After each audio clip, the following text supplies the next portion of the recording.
English গ্রামারের preposition ক্লাসে তোমাদের সবাইকে স্বাগতম। এই ক্লাসটা আমরা একটু র্যাপিড যাব। তোমরা যদি স্লো মোশন দেখতে চাও তাহলে এটার অরিজিনাল যে ক্লাসটা আমরা নিয়েছিলাম 24 অগস্ট আমাদের জুন মাসে যে ব্যাচে, সেখানে তোমরা স্লো মোশনে আস্তে ধীরে তোমরা দেখতে পারো। আর যেহেতু এখানে প্রিপোজিশনের দুটো ক্লাস আমরা একসাথে কভার করতেছি এখানের মধ্যে, সেজন্য আমাদেরকে আসলে একটু ফার্স্ট যাওয়া ছাড়া কোনো ওয়ে নেই। আর যদি তুমি না বুঝো তাহলে তুমি স্লাইডগুলো পড়ে ফেললে আমার ধারণা তুমি বুঝবা, আর এরপরও তোমার রেকর্ড দেখা লাগলে তুমি একটু স্লো মোশন রেকর্ডগুলো পরে দেখে নিতে পারো। এখানে আমি দুটো সেন্টেন্স লিখছি, we have never mate before, আমরা এর আগে কখনো দেখা করি নাই। লেটস মিট বিফোর 7 o'clock, চলো 7টার আগে আমরা দেখা করি। দুটো বিফোর, এখানের মধ্যে প্রথম বিফোরটা কোন পার্টস অফ স্পিচ কেউ কি বলতে পারবা? এখানে প্রথম বিফোরটা হচ্ছে মিড ভার্বের মডিফায়ার, সেজন্য প্রথম বিফোরটা হচ্ছে অ্যাডভার্ব, আর পরের বিফোরটা কী করছে, সে নাউনের আগে বসে, নাউনের আগে বসে বাক্যের আদার্স পার্টের সাথে সংযোগ সাধন করছে। এই বিফোরটা হচ্ছে প্রিপোজিশন। তাহলে প্রথম বিফোরটা হলো অ্যাডভার্ব, পরের বিফোরটা হলো প্রিপোজিশন। তোমরা যারা গত ক্লাসটা করো না, গত ক্লাসে আমরা ইলাবোরেট করার ট্রাই করছি যে একই ওয়ার্ড কীভাবে কখনো ভার্ব হয়, কখনো অ্যাডজেক্টিভ হয়, কখনো অ্যাডভার্ব হয়, ডিপেন্ড করবে বাক্যে তার ফাংশনের উপরে। তাহলে প্রিপোজিশন সে সবসময় নাউন বা প্রোনাউনের আগে বসে বাক্যের আদার্স পার্টসের সাথে সে কী করে, সংযোগ সাধন করে, কানেক্টিভিটি ক্রিয়েট করে। The cat sat on the sofa, এখানে আমার দ্য সোফার সাথে বিড়ালটা বসছে। বিড়ালটা সোফার কোন জায়গায় বসছে? এই ভার্বের সাথে নাউনের মধ্যে সংযোগ সাধন করছে কে, অন যে প্রিপোজিশনটা সোফার উপরে বসছে। তাহলে the cat sat on the sofa এখানে অন হচ্ছে প্রিপোজিশন। এখানে আমরা প্রথম দিকে কিছু বেসিক জিনিসপত্র আলোচনা করব, যেখান থেকেও পরীক্ষা আসতে পারে কোশ্চেন, আর ওই জিনিসটা তোমার মূলত তোমার লেখালেখিতে অনেক কাজে লাগবে। আর ক্লাসের যত সামনের দিকে আমরা আগাবো তত বেশি এক্সাম ওরিয়েন্টেড জিনিসপত্র পড়বো। যেমন এইরকম জিনিস সরাসরি এক্সাম ওরিয়েন্টেড না, কিন্তু তোমার বেসিক কনসেপ্টটা বুঝতে তোমাকে হেল্প করবে। যেমন কোনো কিছু ভিতরে আছে এটা বুঝতে আমরা ইন ব্যবহার করি, উপরে আছে অন ব্যবহার করি কিন্তু টাচ করে আছে উপরে, হ্যাঁ, নিচে আছে আন্ডার ব্যবহার করি, পাশে আছে নেক্সট টু, বিহাইন্ড পিছনে, ইন ফ্রন্ট অফ সামনে, দুটার মাঝখানে হলে বিটুইন। এটা আরেকটু ডিটেলস ছবি এখানের মধ্যে। তাইলে উপর থেকে নিচের দিকে নেমে যাচ্ছে গতি, ডাউন। নিচ থেকে উপরের দিকে ওঠার যে গতি, আপ। গতি নিয়ে উপরের দিকে উঠতেছে। ভিতর থেকে বাইরে চলে আসে, আউট অফ, যেমন out of the box, box থেকে বাইরে চলে আসতেছে। গতি নিয়ে বাইরে থেকে ভিতরে ঢুকতেছে, আমি আগে শব্দ ইউজ করতেছি মুভমেন্ট। তাহলে গতি থাকতে হবে এখানের মধ্যে। তাহলে গতি নিয়ে বাইরে থেকে ভিতরে প্রবেশ করতেছে, ইনটু, কিন্তু ভিতরে অবস্থান করতেছে, গতি নাই, ইন দ্য বক্স, ভিতরে। উপর অবস্থান করতেছে, অন দ্য বক্স। নিচে অবস্থান করতেছে, আন্ডার দ্য বক্স। পাশে, নেক্সট টু দ্য বক্স। দিকে যাচ্ছে, দিকে, তাহলে টুয়ার্ড দ্য বক্স, বক্সের দিকে যাচ্ছে, বক্স থেকে দূরে সরে যাচ্ছে, অ্যাওয়ে ফ্রম দ্য বক্স। পাশ দিয়ে চলে যাওয়ার গতি, গতি নিয়ে পাশ দিয়ে চলে যাচ্ছে, গতি নিয়ে পাশ দিয়ে চলে যাচ্ছে, পাস্ট দ্য বক্স। উপর দিয়ে চলে যাচ্ছে, ওভার দ্য বক্স। তাহলে উপর হইলে ওভার, তবে এটা তোমার আমরা উপরের জন্য আমরা কয়েকটা ওয়ার্ড আমরা ইউজ করব, ওভার, অ্যাভাব।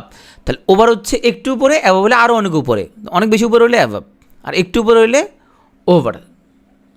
দুটার মাঝখানে বিটুইন, আর অনেকগুলোর মাঝখানে অ্যামাং। সামনে হলে ইন ফ্রন্ট অফ, পেছনে বিহাইন্ড। কোনো কিছু এখানের মধ্যে একটু উপর অবস্থান থেকে একটা সারফেসে যদি বসে তখন বসে আমরা অন্টো। তাইলে আমরা একটু উপর থেকে একটা জিনিস একটা সারফেসের উপর বসছে, একটা লোয়ার সারফেসে বসছে, এটা হলো অন্টো। যেমন ট্রেনের ক্ষেত্রে আমরা ইউজ করি, যেমন ট্রেনের প্ল্যাটফর্মটা একটু নিচে থাকে, ট্রেন থেকে আমরা লাফ দিয়ে প্ল্যাটফর্মের উপর বসে যাই, এটা হলো অন্টো। বিচ্ছিন্ন হয়ে যাওয়া, অফ, অফ দ্য বক্স মানে বক্স থেকে বিচ্ছিন্ন হয়ে গেছে সে। অ্যারাউন্ড মানে চারদিকে, আন্ডার মানে নিচ দিয়ে যাওয়া, এটা সহজ আছে। তাহলে আন্ডার এবং বিলোর মধ্যে পার্থক্য হলো, বিলো হচ্ছে একটু বেশি নিচে, আন্ডার হচ্ছে যে একটু কাছাকাছি। নিয়ার পাশে, ফার ফ্রম এটা অনেক দূরে। ওকে, আড়াআড়িভাবে কোনো কিছু ক্রস করা এটা বলে অ্যালং, সরি অ্যাক্রস। আড়াআড়িভাবে কোনো কিছু ক্রস করা এটা হলো অ্যাক্রস। আড়াআড়ি, আড়াআড়ি মানে হচ্ছে আমাদের এটা যদি হয় রাস্তা, এটা যদি হয় রাস্তা, তাহলে এই যে আড়াআড়ি যদি ক্রস করি আমরা এটা হলো অ্যাক্রস। আর দৈর্ঘ্য বরাবর হলে সেটা হলো অ্যালং। তাহলে ফুটপাথ দিয়ে যে আমরা হাঁটি, এই যে রাস্তার ফুটপাথ ধরে হাঁটতেছি, দৈর্ঘ্য বরাবর হাঁটতেছি, এটা হচ্ছে অ্যালং। দৈর্ঘ্য বরাবর হাঁটলে অ্যালং, আর প্রস্থ বরাবর তার মানে আমরা যেটা আড়াআড়ি বলি সেটা হচ্ছে অ্যাক্রস। আর ভিতর দিয়া যেমন ধরো কর্ণফুলী টানেল, একদিক দিয়ে ঢুকে একদিক দিয়ে বের হয়ে যাবে, এটা বলো থ্রু। তাহলে এখানে আমরা প্রিপোজিশন অফ মুভমেন্টগুলো একটু দেখি। হিজ আপ দ্য স্টেয়ার্স, সে সিঁড়ি বাই উপর দিয়ে উঠতেছে। His walking down the stairs, সেই সিঁড়ি বাই নিচে নামতেছে। His walking into the tunnel, তার ইনটু মানে হচ্ছে বাইরে থেকে গতি নিয়ে ভিতরে ঢোকা, এটা হচ্ছে into. His walking into the tunnel, আর সে বাইরে থেকে ঢুকলো ভিতরে, ঢুকে আবার বাইরে হয়ে গেছে, এটা হচ্ছে through. He is walking through the tunnel মানে টানেলে ঢুকছে, তার ভিতর দিয়ে হাইটটা বাইরে গেছে। হি is walking through the tunnel. He is walking out of the tunnel, tunnel থেকে বের হয়ে গেছে, শুধুমাত্র ভিতরে ছিল বের হয়ে গেছে। আন্ডার মানে হচ্ছে নিচ দিয়া, the train is going under the bridge, ট্রেনটা ব্রিজের নিচ দিয়ে যাচ্ছে। He is walking over the bridge, ব্রিজের উপর দিয়ে হাঁটতেছে সে। আর is walking towards the shop, সে দোকানের দিকে যাইতেছে। He is walking past the shop, সে দোকানের পাশ দিয়ে হেঁটে চলে যাচ্ছে। পাস্ট মানে হচ্ছে গতি নিয়ে কোনো কিছুর পাশ দিয়ে অতিক্রম করা। হি is walking past the shop. He is walking across the road, তাহলে এটা যদি হয় রোড, এই যে প্রস্থ বরাবর বা আড়াআড়ি যে ক্রস করা তাকে বলা হয় across. He is walking across the road. আর অ্যালং দ্য স্ট্রিট কোনটা? দৈর্ঘ্য বরাবর, এই যে রাস্তা দৈর্ঘ্য বরাবর যে চলা সেটা হলো along. He is walking along the street, দৈর্ঘ্য বরাবর যাচ্ছে।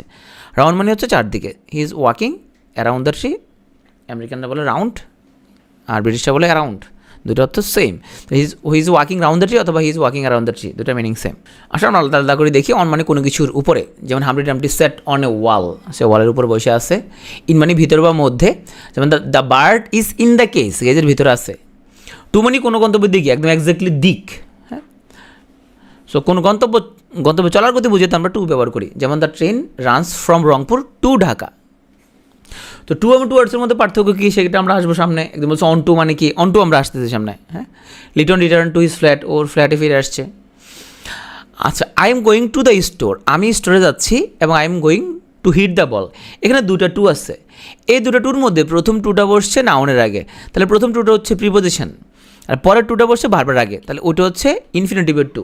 ইনত যদি ভিতরে হয়, টু যদি দিকে হয়, ইন্টু মানে ভিতরের দিকে, তাহলে বাইরে থেকে ভিতরে প্রবেশ করা হতে বোঝায় ইন্টু। যেমন তীর থেকে নদীতে জাম দেয়া, নদীর ভিতরে প্রবেশ করতেছে, তাহলে এখানে ইন্টু। কাপটার ভিতরে চিনি ঢালা, হ্যাঁ, ইন্টু। যেমন the boy jumped into the river, but এখানে ছিল সে নদীর ভিতরে জাম দিচ্ছে, the boy jumped into the river, তাহলে বাইরে থেকে ভিতরের প্রবেশ গতি নিয়ে সেটা হলো ইন্টু। মিস্টার নাহিদ ওয়াকড, এখানে কী বসাবো বলো তো? উনি বাইরে ছিল, এখন উনি ভিতরে প্রবেশ করতেছে, কী বসাবো এখানের মধ্যে? কে বসাবো? Into. Mister Nahid walked into the exam room, okay, say exam হলে সে প্রবেশ করছে। অন্টু মানে উপরের দিকে, তাহলে উপরের দিকে গতি বোঝাতে আমরা অন্টু ব্যবহার করি। জিনিসটা কেমন? যেমন ধরো এটা হলো প্ল্যাটফর্ম, এটা হলো প্ল্যাটফর্ম। তুমি ট্রেন থেকে এই যে উপর থেকে যে এখানে যে নামলা এভাবে, এটা হচ্ছে অন্টু। তাহলে ধরলাম এটা হচ্ছে একটা গাছ, আর এটা হচ্ছে একটা বাড়ির ছাদ। হ্যাঁ, তাহলে একটা বিড়াল এই গাছ থেকে এখানে লাফ দিল, ছাদের উপর লাফ দিল, তখন আমরা বলবো onto. I stepped অনটু the platform. অনটু the platform মানে হচ্ছে সে একটু উপরে ছিল, উপর থেকে সে এই প্ল্যাটফর্মের উপরে সে লাফ দিচ্ছে। তাহলে ইন্টু এবং অন্টুর মধ্যে পার্থক্য কি? ইন্টু হচ্ছে indicates movement towards middle or inside of something, কোনো কিছুর ভিতরে মুভমেন্ট, ভিতরে প্রবেশ, এগুলো ইন্টু। আর অন্টু হচ্ছে indicates movement towards a particular place, usually surface. যেরকম এটা হচ্ছে একটা বাড়ি, এই বাড়ির ছাদের উপরে তুমি দাঁড়ায় আসো, এটা আরেকটা বাড়ি, এটা আরেকটা বাড়ির ছাদ, তাহলে এই ছাদ থেকে এখানে তুমি লাফ দিলা, এটা হলো অনটু। অনটু হচ্ছে usually surface. The dog jumped অনটু the side table, তার মানে ডগটা একটু উপরে ছিল, সে টেবিলের উপরে লাফ দিচ্ছে, সে সারফেসের উপরে সে লাফ দিচ্ছে। আর ইনটু মানে হচ্ছে মিডল বা ইনসাইড অফ সামথিং।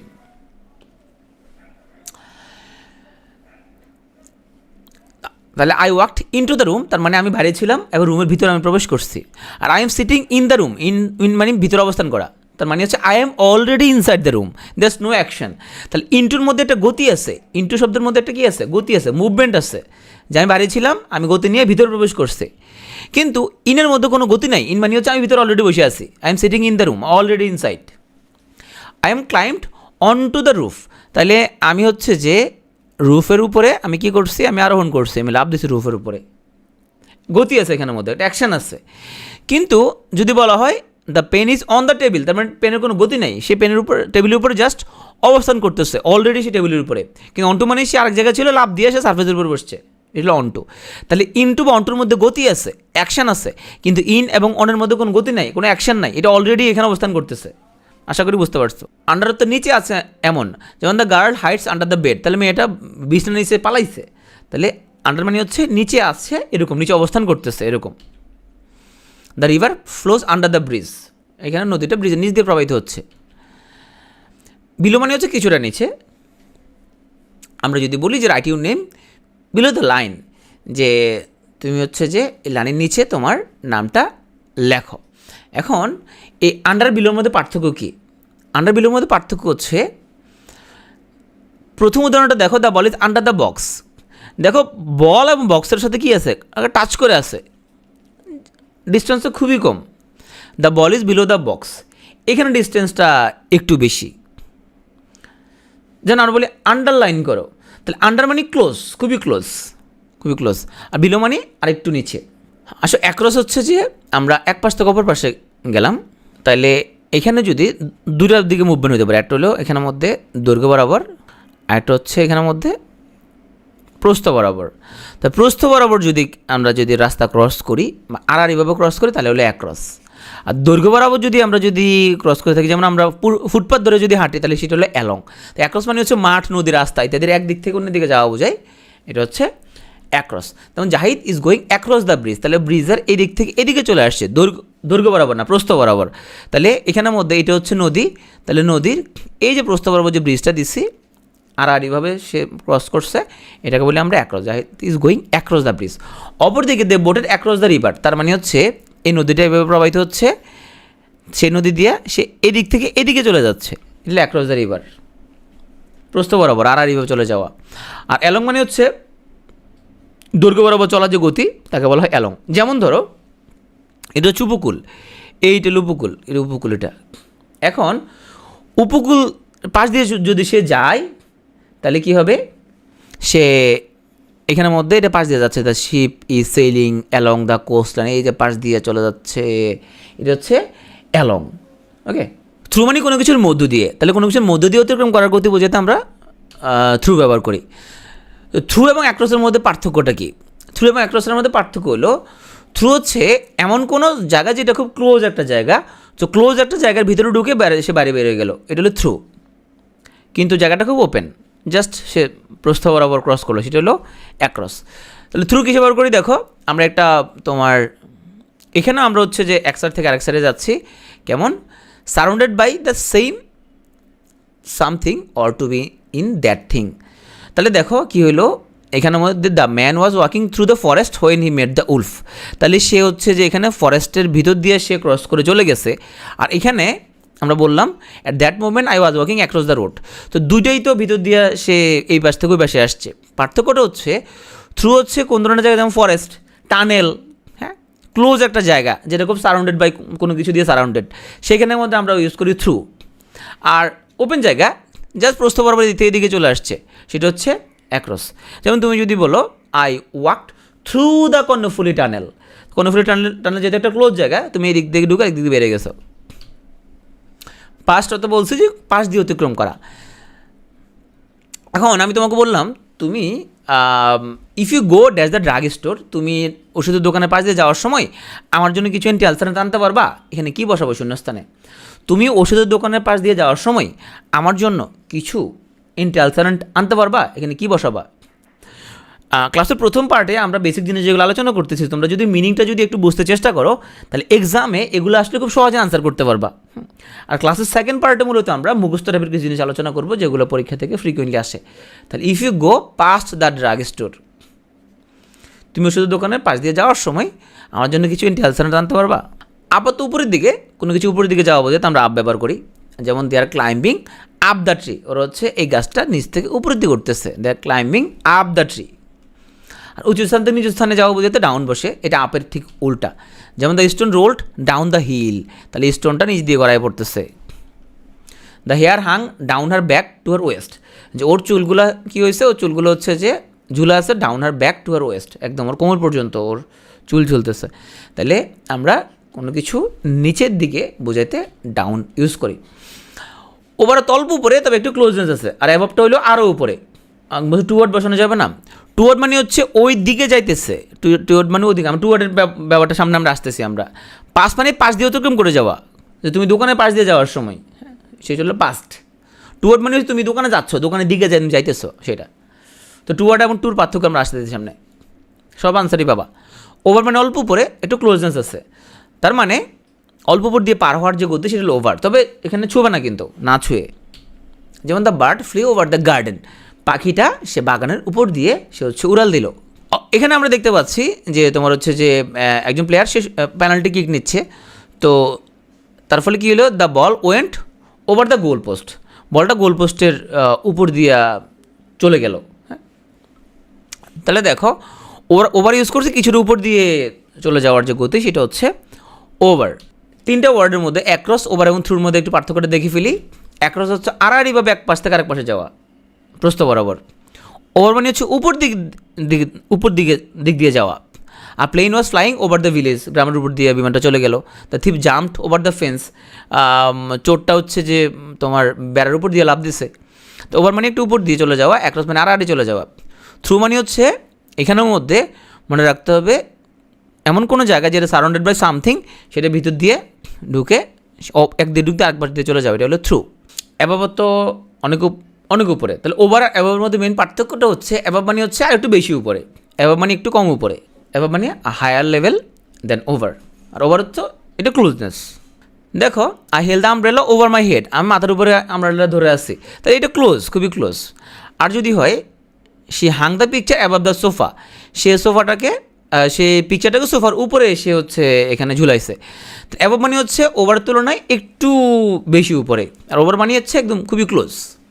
রাউন্ড বা রাউন্ড হতো চারদিকে, তাহলে কোনো কিছুর চারদিকে ঘোরার যে গতি বা কোনো কিছুর চারপাশ দিয়ে ঘুরে আসা বোঝাতে আমরা রাউন্ড বা অ্যারাউন্ড ইউজ করি। যেমন the earth moves round the sun. যে প্রশ্ন করছিল টুয়ার্ড, এখন তুমি প্রশ্ন আনসারটা পাবা। টুয়ার্ড মানে কোনো দিকে চলার যে গতি সেটা টুয়ার্ড। তো আমরা বললাম যে the car is going towards the city, কারটা সিটির দিকে যাচ্ছে। তো আমরা টু অর্থ বললাম যে কোনো কিছুর দিকে, টুয়ার্ডস অর্থ কোনো কিছুর দিকে। তো টুয়ার্ডস এবং টুর মধ্যে আসলে পার্থক্যটা কী আমরা একটু দেখি।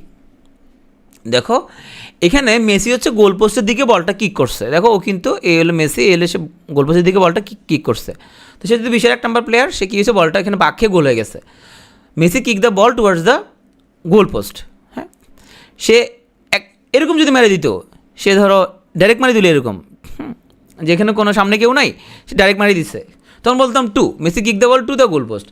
এখন সে একদম ঠিক নির্দিষ্ট করে গোল বারের দিকে মারে নাই, সে আস্তে বলটার দিকে ভাসায় দিছে, গোল পোস্টের দিকে ভাসায় দিছে। হ্যাঁ, এর বলটা বাক্যে এখানে গোল হয়ে গেছে। আর এখানে I am going to the school, exactly তুমি ওই দিকে যাচ্ছ। তা টু খুবই ডেফিনিট, টুর দিকটা খুবই ডেফিনিট, টুয়ার দিকটা ডেফিনিট না, জাস্ট ওটার আশেপাশে ওই দিকে। যেমন ধরো তুমি, তোমার আব্বা আছে, জিজ্ঞেস করলো তুই কই যাস, তো তুমি যাইতেছো সিনেমা হলে। সিনেমা হলে দেখলে তো তোমার হচ্ছে যে আব্বা মাইর দিবে তোমারে। হুজুরে বলছো যে মিথ্যা কথা বলো মহাপাপ, মিথ্যা কথা বলা যাবে না। এখন হুজুরের কথা রাখতে হবে, আব্বার সাথে সত্য কথা তোমাকে বলতে হবে। এখন তুমি কিউ কইলা, তুমি যাইতেছো সিনেমা হলে, সিনেমা হলটা আবার তোমার স্কুলের পাশে, তখন তুমি তোমার আব্বারে বললা যে I am going towards school, আমি স্কুলের দিকে যাইতেছি। আসলে তুমি যাইতেছো সিনেমা হলে। তাহলে এই যে তুমি বলো আমি স্কুলের দিকে যাইতেছি, তাহলে তুমি কিন্তু মিথ্যা কথা বলো নাই, স্কুলের দিকে তুমি যাচ্ছ, কারণ স্কুলটা তো সিনেমা হলের পাশে আছে, ওই দিকেই তুমি যাইতেছো, কিন্তু এক্স্যাক্টলি তুমি স্কুলের দিকে যাচ্ছ না। তাহলে টু হচ্ছে যে মোর ডেফিনিট, আর টুয়ার্ডস হচ্ছে দিকটা কিছুটা এখানের মধ্যে ইনডেফিনিট। ক্লিয়ার হয়েছে এবার? ওকে, এক্সাম কেমন হচ্ছে? মোটামুটি, রাইট, মোটামুটি হয়েছে এক্সাম। আসো আমরা আউট অফ অর্থ আগেই বলছিলাম, আউট অফ অর্থ হচ্ছে ভিতর থেকে বাইরের দিকে কোনো কিছু চলে আসার যে গতি, সেটা হলো আউট অফ। যেমন the rabbit is popping out of the hole, এখানে আমাদের খরগোশটা সে গর্ত থেকে সে মাথা বার করে দিয়েছে, পপিং আউট করছে। তাহলে এখানে আমরা বলি popping out of the hole. Papers are coming out of the printers, paper printers ভিতর থেকে চলে আসতেছে। অফ অর্থ বিচ্ছিন্ন হয়ে যাওয়া, তাহলে কোনো কিছুর উপর হতে বিচ্ছিন্ন হয়ে যাওয়ার যে গতি সেটা হচ্ছে অফ।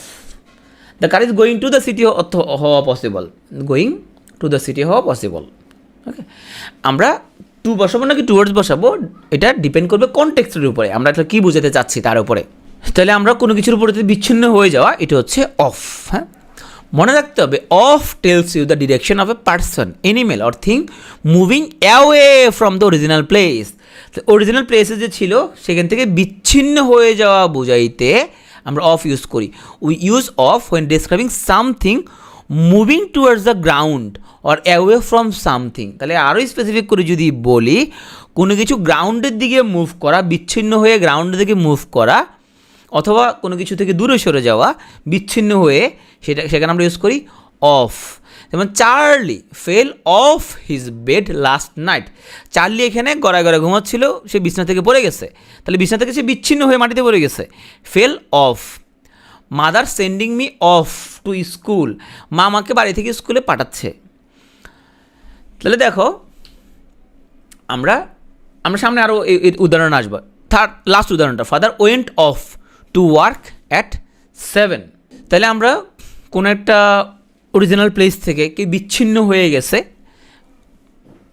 সেখানে আমরা অফ ব্যবহার করি ভিন্ন ভিন্ন কনটেক্সটে। সামনে আরও উদাহরণ আমরা আসবো এবং তোমাদেরকে আমি হচ্ছে যে লিখতে বলবো। ফ্রম অর্থ হচ্ছে কোনো স্থান হতে গতি বুঝাইতে ফ্রম ইউজ হয়, যেমন the prisoner ran away from the jail থেকে বা হতে বুঝাইতে ফ্রম ইউজ করি আমরা। এগেনস্ট মানে হচ্ছে বিরুদ্ধে, কোনো কিছুর সাথে সংঘর্ষ বুঝাইতে আমরা অ্যাগেনস্ট ইউজ করি। যেমন Salman Shah use to dash against Shabnur, যে সালমান শাহর মুভিতে দেখা যেত আমরা সে শাবনূরের সাথে সবসময় একটা ধাক্কা খাইতো, ধাক্কা খাওয়ার পরে ওদের মধ্যে প্রেম হয়ে যেত। বিহাইন্ড অর্থ হচ্ছে পিছনে, the policeman is running behind the secessionist, policeman হচ্ছে এক্সেশনিস্টকে পিছন ধাওয়া করছে।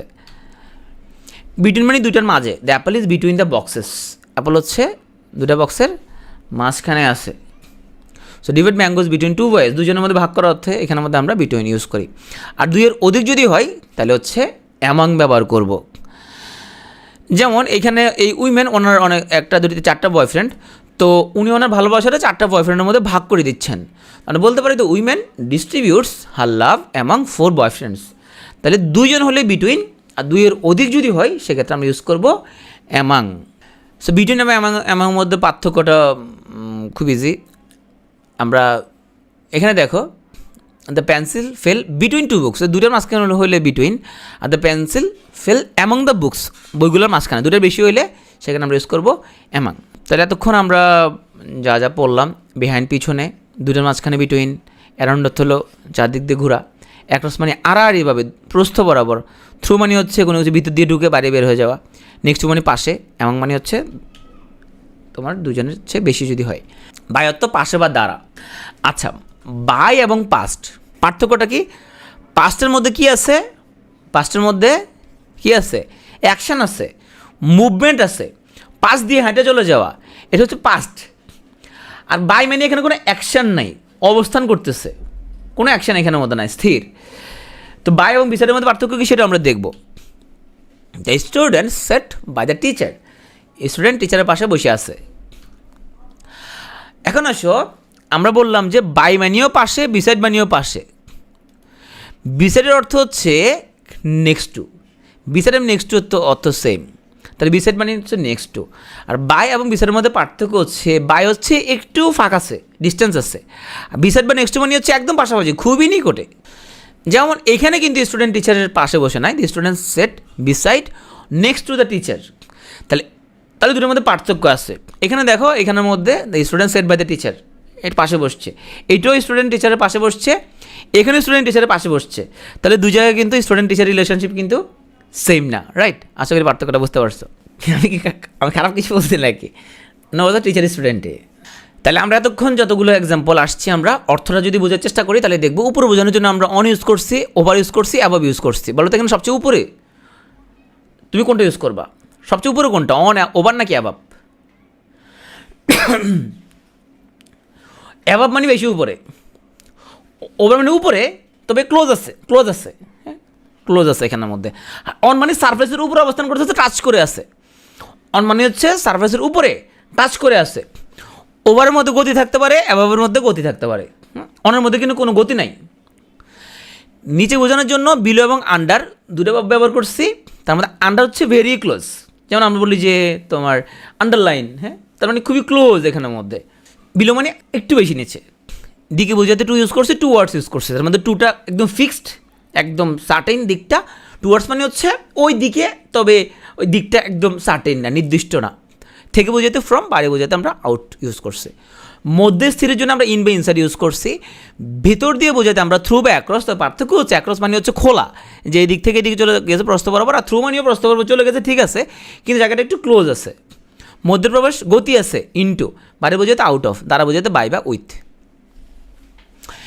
এবার দেখো আমরা ইন, অন এবং অ্যাট এই তিনটা প্রিপোজিশন টাইম এবং প্লেসের ক্ষেত্রে ব্যবহার করব।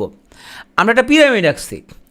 এই পিরামিডের মধ্যে দেখো বিগার কোনো প্লেস, বিগার কোনো টাইম আমরা ইউজ করছি ইন।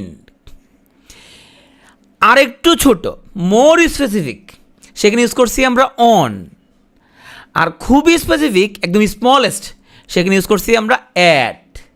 তাহলে দেখো আমরা বড় টাইম ফ্রেম বোঝানোর জন্য সেঞ্চুরি ইন 1900, ডিকেড, তাহলে century, decade, years in 1990, in 2000, month, week, season, period আমরা ইউজ করছি ইন।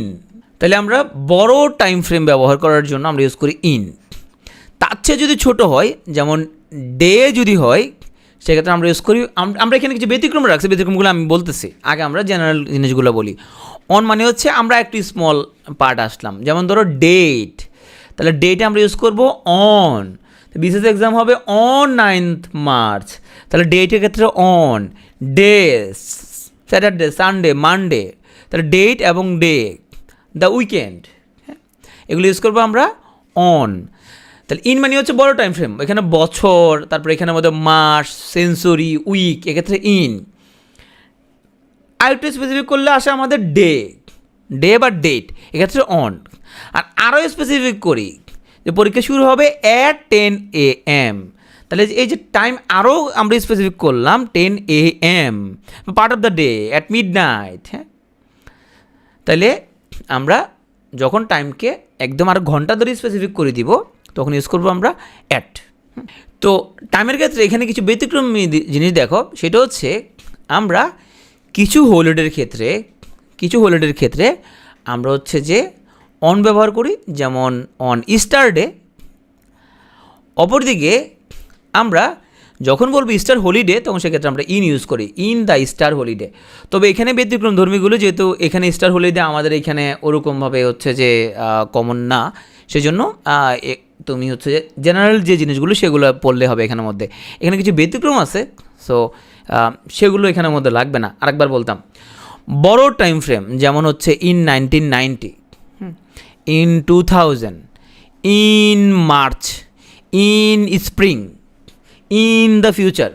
বড় টাইম ফ্রেম, বছর, মাস, ঋতু, এগুলো হচ্ছে ইন। আর টু স্পেসিফিক করে দিই, on 9th March, on Friday, on Saturday. তা দিন বললে তখন অন দ্য উইকেন্ড, দিন বললে অন। আর মাস, ঋতু, বছর সেটা হলো ইন। আর টু স্পেসিফিক করলাম, পরীক্ষা শুরু হবে 10 AM, তাহলে এই যে টাইম বললাম, আওয়ার্স বললাম, পরীক্ষা শুরু হবে তোমার হচ্ছে যে তোমার না, মিড নাইটে পরীক্ষা শুরু হবে না। সো আমরা যদি বলি মিড নাইট যদি ফিক্স করি, তখন হবে অ্যাট মিড নাইট। হ্যাঁ, তাহলে আমরা যদি টাইমটা মোর স্পেসিফিক করে দিই, একদম আওয়ার শুধু স্পেসিফিক করে দিলাম, তখন আমরা ইউজ করব সেক্ষেত্রে অ্যাট। ওকে, দিনের ক্ষেত্রে অন, আর বছর, ঋতু, সপ্তাহ সেক্ষেত্রে ইন।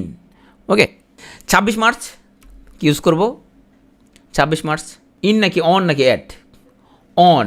ভিক্টোরি ডে 26 মার্চ, দিন তো অন, দিনের ক্ষেত্রে অন, ভিক্টোরি ডে অন।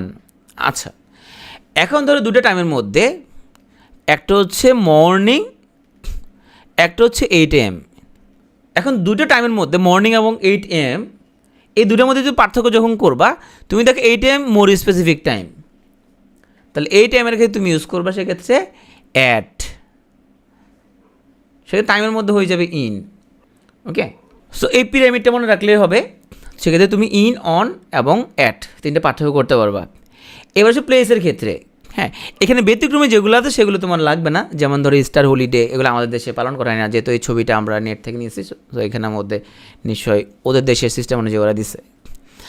দেখো প্লেসের ক্ষেত্রে সেম জিনিস, বড় প্লেস যেমন তোমার হচ্ছে যে কান্ট্রি, সিটি, নেইবারহুড, তাইলে এই সকল ক্ষেত্রে বড় প্লেস যদি হয় আমরা ইউজ করবো ইন ফ্রান্স, ইন প্যারিস। আরেকটু ছোট যদি হচ্ছে যে আমরা করি টাইম ফ্রেম, আমরা প্লেসে যা আরেকটু ছোটো করলাম, আরেকটু স্পেসিফিক করলাম, তাহলে দেখো আমরা যদি বলি স্ট্রিট, এভিনিউ, বা আমরা যদি কোনো সার্ফেস যদি বলি কত নম্বর ফ্লোর, হ্যাঁ, সেক্ষেত্রে আমরা ইউজ করবো অন। অপরদিকে আমরা যদি স্ট্রিটকে নাম্বার সহ যদি আমরা স্পেসিফিক করে দিই, যদি স্ট্রিটের একটা নাম্বার বসাই, যেমন ধরো আমরা বসালাম যে কলম্বাস স্ট্রিট, তখন হলো অন, তার একটা নাম্বার বসাইলাম যে 32 কলম্বাস স্ট্রিট, যেন আমরা বসালাম 32 মানিক মিয়া এভিনিউ। এই যে একদমই স্পেসিফিক করে দিলাম একটা নাম্বার সহ, তখন ইউজ করবে তুমি অ্যাট। আর তুমি নাম্বার বসালে না, শুধু বললাম মানিক মিয়া এভিনিউ, তখন বসাবা তুমি অন। কারণ নাম্বার বসালে মানে কি, নাম্বার বসালে মানে হচ্ছে ওই রাস্তার পাশে যে বাড়িটা আছে, বাড়িটার নাম্বার সহ তুমি স্পেসিফিক করে দিছো। জিনিসটা ক্লিয়ার হইছো? আমি যদি বললাম যে 32 মানিক মি এভিনিউ, তার মানে মানিক মি এভিনিউর 32 নম্বর বাড়িটা একদমই স্পেসিফিক করে দিছে, সেক্ষেত্রে হচ্ছে যে অ্যাট। আর শুধু মানিক মি এভিনিউ যখন বলবো তখন ইউজ করবা তুমি অন। তাহলে অ্যাট হচ্ছে মোর স্পেসিফিক প্লেসের ক্ষেত্রে। এখন আমরা একই সেন্টেন্সে প্যারিস এবং ফ্রান্স দুটো ব্যবহার করব, কোনটার আগে ইন কোনটার আগে অ্যাট বসাবা। একই সেন্টেন্সে আমরা ফ্রান্স এবং প্যারিস, তাহলে দুটো প্লেসের মধ্যে এখন তো প্যারিস মোর স্পেসিফিক, তাহলে প্যারিসের ক্ষেত্রে তুমি অ্যাট বসাবা, আর ফ্রান্সের মধ্যে তুমি ইন বসাবা। I live at Paris in France.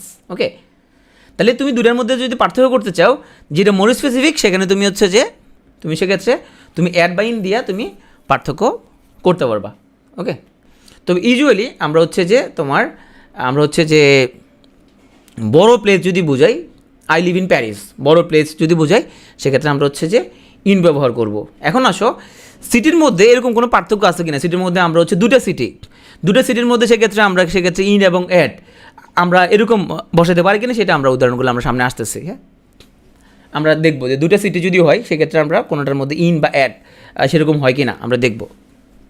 সিটির মধ্যে কখন তোমার কোনটাকে আগে অ্যাড বসাবো, কোনটাকে আগে ইন বসাবো, এটা আমরা আসবো। এখন আসো আমরা ইন, অন, অ্যাট এই ওয়ার্ডগুলো দিয়ে আমরা হচ্ছে এখানের মধ্যে তোমার কতগুলো উদাহরণ লিখছি। তোমরা যেটা করবা এই উদাহরণগুলো একটু কয়েকবার রিডিং দিবা, তাহলে যেটা হবে তোমার মাথার মধ্যে সেট হয়ে যাবে। যেমন দেখো তোমার অন দিয়ে আমরা কয়েকটা উদাহরণ দিচ্ছি। অন দ্য বাস, হ্যাঁ, on a ship, on a plane, on the train, on a bicycle, হ্যাঁ, on a bicycle, on a motor bike, on a horse, on an elephant. তাহলে আরোহণ করা কোনো কিছুর উপরে, সেক্ষেত্রে আমরা ইউজ করলাম অন। হ্যাঁ, on the right, on the left, হ্যাঁ, he is on the way, সে পথে আসতেছে সে। হ্যাঁ, ইউজুয়ালি যে সকল যানবাহনের ভিতরে মুভ করা যায়, সেখানে ইউজ করি আমরা অন। ইউজুয়ালি এটা একদম মানে তোমার স্বতঃসিদ্ধ না যে সবসময় এরকম হইতে হবে। যে সকল যানবাহনের সারফেসের মধ্যে আমরা রাইড করি সেখানে অন। তাহলে দেখো বাসের মধ্যে মুভ করা যায়, অন এ বাস। শিপের মধ্যে মুভ করা যায়, হাঁটতে পারবা, যেখানে হাঁটাহাঁটি করা যায়, on a ship, on a plane, on a train. তাহলে যে সকল যানবাহনের উপর হাঁটাহাঁটি করা যায়, প্লেনে, শিপে, ট্রেনে, বাসে, সেখানে ইউজ করবো আমরা অন। সারফেসের উপরে যখন আমরা আরোহণ করি, যেমন on a bicycle, on a motor bike, on a horse, on an elephant, সেখানেও আমরা অন ব্যবহার করবো। তাহলে অন মানে হচ্ছে যেখানে হাঁটাহাঁটি করা যায় এবং সারফেসের মধ্যে, সেটা অন। ইন মানে হচ্ছে যে সকল যানবাহনের মধ্যে হাঁটাহাঁটি করা যায় না, যেমন ধরি in a car, in a taxi, হাঁটাহাঁটি করা যায় না, in a boat, in A lift, in helicopter. তবে হেলিকপ্টার এবং প্লেনের মধ্যে হাঁটাহাঁটি করা যায়, হেলিকপ্টার হাঁটাহাঁটি করা যায় না। হেলিকপ্টারের মধ্যে হেলিকপ্টারের মধ্যে হচ্ছে ইন, আর প্লেনের মধ্যে হচ্ছে অন। তাহলে এই দুটোর মধ্যে এখানের মধ্যে ছোট্ট করে একটু পার্থক্য আমরা করে ফেললাম। অ্যাট মানে বলছি আমরা খুবই স্পেসিফিক কোনো প্লেসে যদি হয়, অ্যাট রিসেপশন, হ্যাঁ, at the bottom, at the top, at college, at university, at school, at work, at home, at the door, হ্যাঁ, অ্যাট কনসার্ট। এখানে আমরা একটা চার্ট দিচ্ছি, এই চার্টটা তুমি 2 থেকে 3 বার দেখে পড়বা। হ্যাঁ, in Dhaka, in Bangladesh, in the journal, in the article, in a room, in a building, in the garden, in the city center, in a pool, in a line, in the sky, in bed, in the bedroom, in the sea, in a water, in the room, in the yard, হ্যাঁ। On দিয়ে দেখো on the internet, তুমি কয়েকবার তুমি reading দিবা তাহলে তো মাথার মধ্যে থাকবে। ইন্টারনেটের ক্ষেত্রে আমরা অন ইউজ করি, on the internet, on the ceiling, on the table, on the wall, on a page, on an island, on the left or right, on a map, map থেকে কোনো কিছু আমরা খুঁজে বের করা, অন এ লিস্ট, হ্যাঁ list থেকে কোনো কিছু বের করা, অন দ্য কর্নার। এর দিয়ে দেখো খুবই স্পেসিফিক কিছু প্লেসের নাম দিছে এখানের মধ্যে, at a conference, at a party, at a concert, at the reception desk, at the doctors chamber, at a school, at the bus station, at the window, at the door, at the hospital. টাইমের ক্ষেত্রে আমরা একটা chart দিয়ে দিচ্ছি, এই চার্টটা তুমি 2 থেকে 3 বার একটু পড়বা, জাস্ট 2 থেকে 3 বার পড়বা, পড়লে দেখবা মনে থাকবে। দেখো অনেক ইন হলো অনেক বড় টাইম ফ্রেমের ক্ষেত্রে, in May, in summer, in childhood, in 1990, in the 1990s, in the next century, in the ICS, in the past, বড় টাইম ফ্রেম। তার চেয়ে ছোটো টাইম ফ্রেম ডে বা ডেটসের ক্ষেত্রে, on Sunday, on Tuesday, on 6 March, on 16 December, on Christmas day, on Eid day, on new year's eve, on independence day.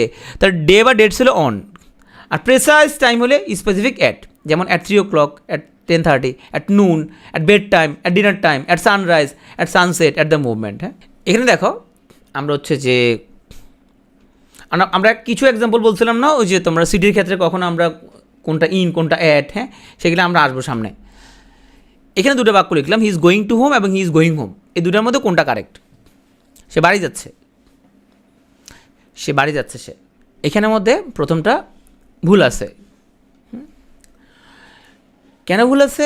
তুমি রুলসটা না জানলে তখন সেক্ষেত্রে তোমার ভুলটা বের করা প্রবলেম হয়ে যাবে। দেখো এখানে বলতে she return to her father's home, এখানে টু বসাইছি আমরা, preposition to, return to her father's home, আর এখানে হি ইজ গোয়িং হোম। তাহলে হোমের আগে যদি কিছু না থাকে, কোনো ফ্রেজ না থাকে, কোনো কিছু নাই, সিম্পলি শুধু হোম আছে, তাহলে সেক্ষেত্রে কোনো প্রিপোজিশন ব্যবহার করা যাবে না, নো প্রিপোজিশন। অপরদিকে হোমের পূর্বে যদি কোনো শব্দ থাকে বা ফ্রেজ থাকে, যেমন এখানে ফাদার্স হোম আছে, ওর হাজব্যান্ডের সাথে রাগ করে সে বাবার বাড়ি সে চলে গেছে, তাইলে এই হোমের আগে এখানে একটা ওয়ার্ড আছে ফাদার্স। তাহলে হোমের পূর্বে যদি কোনো শব্দ থাকে বা কোনো ফ্রেজ থাকে, তবে এর আগে তুমি টু বসাতে পারবা, আদারওয়াইজ কোনো টু বসাবা না। দেখো কিছু ওয়ার্ড আছে, home, here, there, abroad, up stair, down stair, now, here, somewhere, এগুলোর আগে টু বসবে না। তো ফ্রম হেয়ার টু দেয়ার আছে একটা ব্যতিক্রম। তাহলে এই 2টা বাক্যের মধ্যে কোনটা কারেক্ট, 1 নাকি 2? He will go to abroad or he will go abroad, সে বিদেশে যাবে, he will go to abroad or go abroad. তাহলে এখানে টু হবে না, এখানে টু হবে না, he will go abroad. He goes to home হবে না, হি গোজ হোম। পরীক্ষা কীভাবে আসবে? পরীক্ষা আসবে এরকম, he will go dash abroad for higher education, option A to, option B towards, option C at, option D হচ্ছে নো প্রিপোজিশন, উত্তর হবে নো প্রিপোজিশন। আচ্ছা, এখন হোম দিয়ে যে আমরা যে বললাম হোমের আগে আমরা যদি কোনো ফ্রেজ থাকে তাহলে টু বসাবো, কোনো কিছু ফ্রেজ না থাকলে আমরা টু বসাবো না। তো বাড়িতে থাকা অর্থে তো আমরা সেক্ষেত্রে কী করবো? হ্যাঁ, যে বাড়িতে থেকো, সেক্ষেত্রে আমরা স্টে অ্যাট হোম বলবো নাকি স্টে হোম বলবো? এখানে আমার 2টাই কারেক্ট। ব্রিটিশরা বলে স্টে অ্যাট হোম, আমেরিকানরা বলে স্টে হোম, 2টা কারেক্ট, অ্যাট হোম অথবা শুধু হোম। আমেরিকানরা বলে প্লিজ স্টে হোম, ওরা কোনো কিছু বলে না, আর ব্রিটিশরা বলে অ্যাট হোম, 2টাই কারেক্ট। এখন অ্যাড যদি 2টা অ্যাড দিয়ে যদি কারেক্ট হয়, আমরা দেখি তাইলে বাড়িতে বোঝাইতে আমরা মাঝে মধ্যে ভুল করতে পারি, আমরা সেক্ষেত্রে অ্যাট হোম বসাবো নাকি ইন হোম বসাবো, এটার মধ্যে আমরা কনফিউশনে হচ্ছে যে লেগে যাই। তাইলে তুমি হয় ইন হোম বসাবা, নাহলে হয় তুমি অ্যাট হোম বসাবা, ইন বসাতে চাও তখন সেক্ষেত্রে তোমাকে অন্য কিছু বসাতে, যেমন ইন ইউর হোম। একটু মনে কঠিন হয়ে গেছে, আমি একটু ব্যাখ্যা করি। দেখো, বাড়িতে থাকা অর্থে তুমি অ্যাট হোম বসাবা, অথবা কিছু না বসালে হবে, শুধু স্টে হোম বললে হবে, আমেরিকানরা ওরা কিছু বসায় না। তো তুমি অ্যাট হোম বসাতে পারবা, কিন্তু ইন হোম বসাতে পারবা না, ইন হোম হবে না। তুমি ইন যদি বলো তাহলে তুমি অন্য কোনো ওয়ার্ড তোমাকে নিয়ে আসতে হবে, তাহলে ইন ইউর হোম বা এখানের মধ্যে তুমি অন্য কোনো ওয়ার্ড দিয়ে এটাকে ফ্রেজে কনভার্ট করে ফেলতে হবে। আমি বুঝতে পারছি?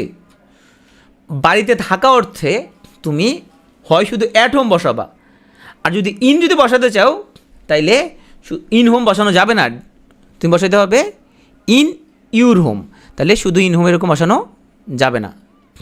ওকে, you cannot do this in home হয় না, ইউ ক্যান ডু দিস, হয় অ্যাট হোম হবে নাহলে ইন ইউর হোম হবে, হয় শুধু অ্যাট বলবা নাহলে ইন ইউর হোম বলবা। আর যদি মনে না থাকে তাহলে যারা রেসলিংটাও দেখো তোমরা এখানের মধ্যে, আমরা ছোটোবেলা করে রেসলিং দেখতাম, 21 টিভি প্রথম বাংলাদেশের রেসলিং ওরা নিয়ে আসে, খুবই আমাদের খুব প্রিয় একটা ইভেন্ট চ্যানেল, খুবই রেসলিং দেখতাম আমরা, শনিবারে তোমার সন্ধ্যা 7টায় রেসলিং দেখাতো। তো রেসলিংয়ের মধ্যে কী বলে, please do not try this at home. আশা করি তোমরা অ্যাট হোম এবং ইন হোমের মধ্যে তাহলে এখন পার্থক্য করতে পারবা। তাই শুধু ইন হোম কখনো হবে না, বসাবা অ্যাট হোম, আর ইন বসালে ইন ইউর হোম বসাবা। তাহলে আমরা বাড়িতে বোঝাতে আমরা হোমের আগে কখনো ইন হোম বসাবো না, আমরা হয় বসাবো অ্যাট হোম, নাহলে বসাবো ইন মাই হোম অথবা ইন ইউর হোম, এরকম বসানো যাবে। এখন আমরা যত সামনের দিকে আগাবো তত বেশি পরীক্ষা ওরিয়েন্টেড জিনিসপত্র, পরীক্ষার মধ্যে যে জিনিসগুলো আসবে সেগুলোর দিকে আমরা চলে যাচ্ছি, হ্যাঁ, এবং এগুলো তোমাদের প্রচুর মিস্টেক হতে পারে। উদাহরণগুলো খুব খেয়াল করো। তাহলে পৌঁছা অর্থে হয় বসাবো অ্যারাইভ অ্যাট, নাহলে শুধু রিচ, রিচের সাথে কোনো প্রিপোজিশন বসবে না। যেমন আমরা বলবো এখানের মধ্যে the train arrived at the station, the train arrived at the station. ও 8:15 ট্রেনটা, সরি ঠিক আছে, এটা 8:15 ট্রেনটা, ট্রেনে সে স্টেশনে পৌঁছেছে, তাহলে arrive at. Mannan arrived in Dhaka safely, তাইলে আমরা একটা বড় প্লেসের মধ্যে আমরা ইউজ করি ইন, আর একদম স্পেসিফিক কোনো প্লেস যদি হয় সেক্ষেত্রে আমরা ইউজ করলাম অ্যাট। তাহলে পৌঁছা অর্থে আমরা অ্যারাইভ অ্যাট বা ইন ইউজ করব আমরা কনটেক্সট অনুযায়ী, কিন্তু পৌঁছা অর্থে যদি আমরা রিচ ব্যবহার করি কিন্তু সেক্ষেত্রে কোনো প্রিপোজিশন বসবে না। যেমন I reached at the airport হবে না, ইন দ্য এয়ারপোর্ট হবে না, এখানে কোনো কিছুই বসবে না, রিচের পরে কোনো প্রিপোজিশন বসবে না। I reached the airport in good time, তাহলে এখানে কোনো প্রিপোজিশন বসবে না। তাহলে রিচ অর্থ পৌঁছা, অ্যাড অর্থ পৌঁছা, অ্যারাইভ অ্যাট বা অ্যারাইভ ইন বসাতে পারি, কিন্তু রিচের পরে কোনো অ্যাড বা ইন কোনো কিছুই বসবে না। একটু আগে আমরা একটা ছবির মধ্যে দেখাচ্ছিলাম যে প্রিপোজিশন অফ ট্রান্সপোর্ট, যে সকল যানবাহনের মধ্যে হাঁটাহাঁটি করা যায়, on the bus, on the plane, on the train, on the ship, তা হাঁটাহাঁটি করা গেলে সেগুলোর উপর আমরা বসাবো অন। তো যেগুলোর মধ্যে হাঁটাহাঁটি করা যাবে না সেগুলোর আগে বসাবো আমরা ইন, যেমন ইন কার, হ্যাঁ, in a taxi, in a helicopter, তাহলে এগুলোর মধ্যে হাঁটাহাঁটি করা যাবে না, সেই জন্য হচ্ছে ইন। যেগুলোর মধ্যে হাঁটাহাঁটি করা যাবে সেগুলো হচ্ছে অন। যানবাহনের ভ্রমণ বোঝাইতে যেমন journey by bus, journey by train, journey by plane, journey by air, journey by boat, তো ভ্রমণ বোঝাইতে সেক্ষেত্রে আমরা বাই ব্যবহার করব। ওকে, বোটের ক্ষেত্রে আমরা বোটে হাঁটাহাঁটি করা যায়, বোটে হাঁটাহাঁটি করা যায় কিনা, শিপের মধ্যে হাঁটাহাঁটি করা যায়, বোট তো নৌকা তো ছোটো, হাঁটাহাঁটি করা যায় না, তো নৌকার মধ্যে ইন, হ্যাঁ, এই যে in a boat, in a boat, আর অন এ শিপ।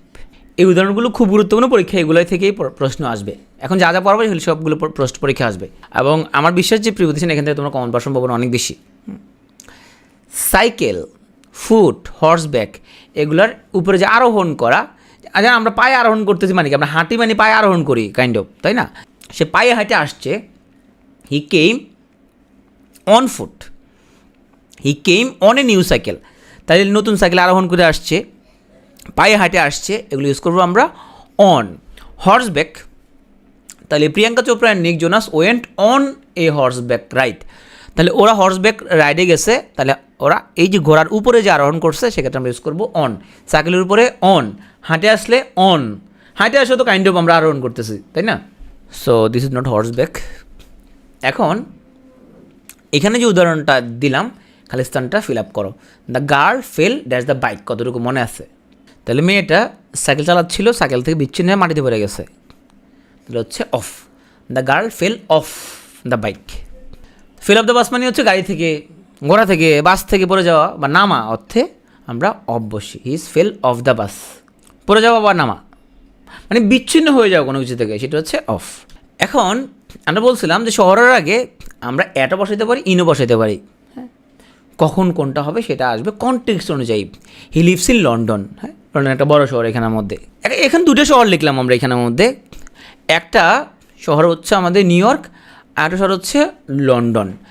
এখন ও নিউ ইয়র্কে যাওয়ার পথে লন্ডনে যাত্রা বিরতি দিছে, তাহলে লন্ডনের একটা সার্টেন পোর্শনে, লন্ডনের একটা এয়ারপোর্টে সে যাত্রা বিরতি দিছে, তাহলে জার্নি করার সময় এক শহর থেকে এক শহরে যখন তোমার যাত্রা বিরতি যখন দিবে তখন যাত্রাবিরতি দিছে যে ছোটো শহরটা, তার আগে আমরা অ্যাট বসাবো, যেমন he stop at London on the way to new York. হ্যাঁ, এগুলো পরীক্ষার জন্য খুব গুরুত্বপূর্ণ। সো এখানে যাত্রাবিরতি দিছে, হিথ্রো এয়ারপোর্টে দেখা যাচ্ছে উসাইন বোল্ট। তাহলে আমরা শহরের আগে কখন অ্যাট বসাবো? দুটো শহর একটা সাথে একটা যাচ্ছে, তো যদি সে কোথাও যাত্রাবিরতি দেয় পথে অন্য কোনো শহরে, তো সেই শহরের আগে যাত্রাবিরতি যেখানে দিছে সেখানে আমরা অ্যাট বসাই দেবো। আসো, মেড অফ এবং মেড ফ্রম দুটার অর্থ তোমার হচ্ছে তৈরি করা। এখন তৈরি করার পর যদি উপাদানটা যদি ভিজিবল হয়, যে কী দিয়ে তৈরি করছো, উপাদানটা যদি ভিজিবল হয় তাহলে মেড অফ। উপাদানটা যদি ভিজিবল যদি হয়, সো সেক্ষেত্রে আমরা মেড অফ। আর উপাদানটা যদি ভিজিবল না হয় তখন মেড ফ্রম।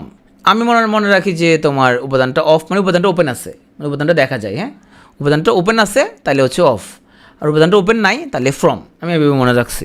তাহলে দেখো, the table is made of or from would. তো টেবিলটা তো বানানোর পরে উডটা তো দেখা যায়, উডটা দেখা যায় তাহলে মেড অফ।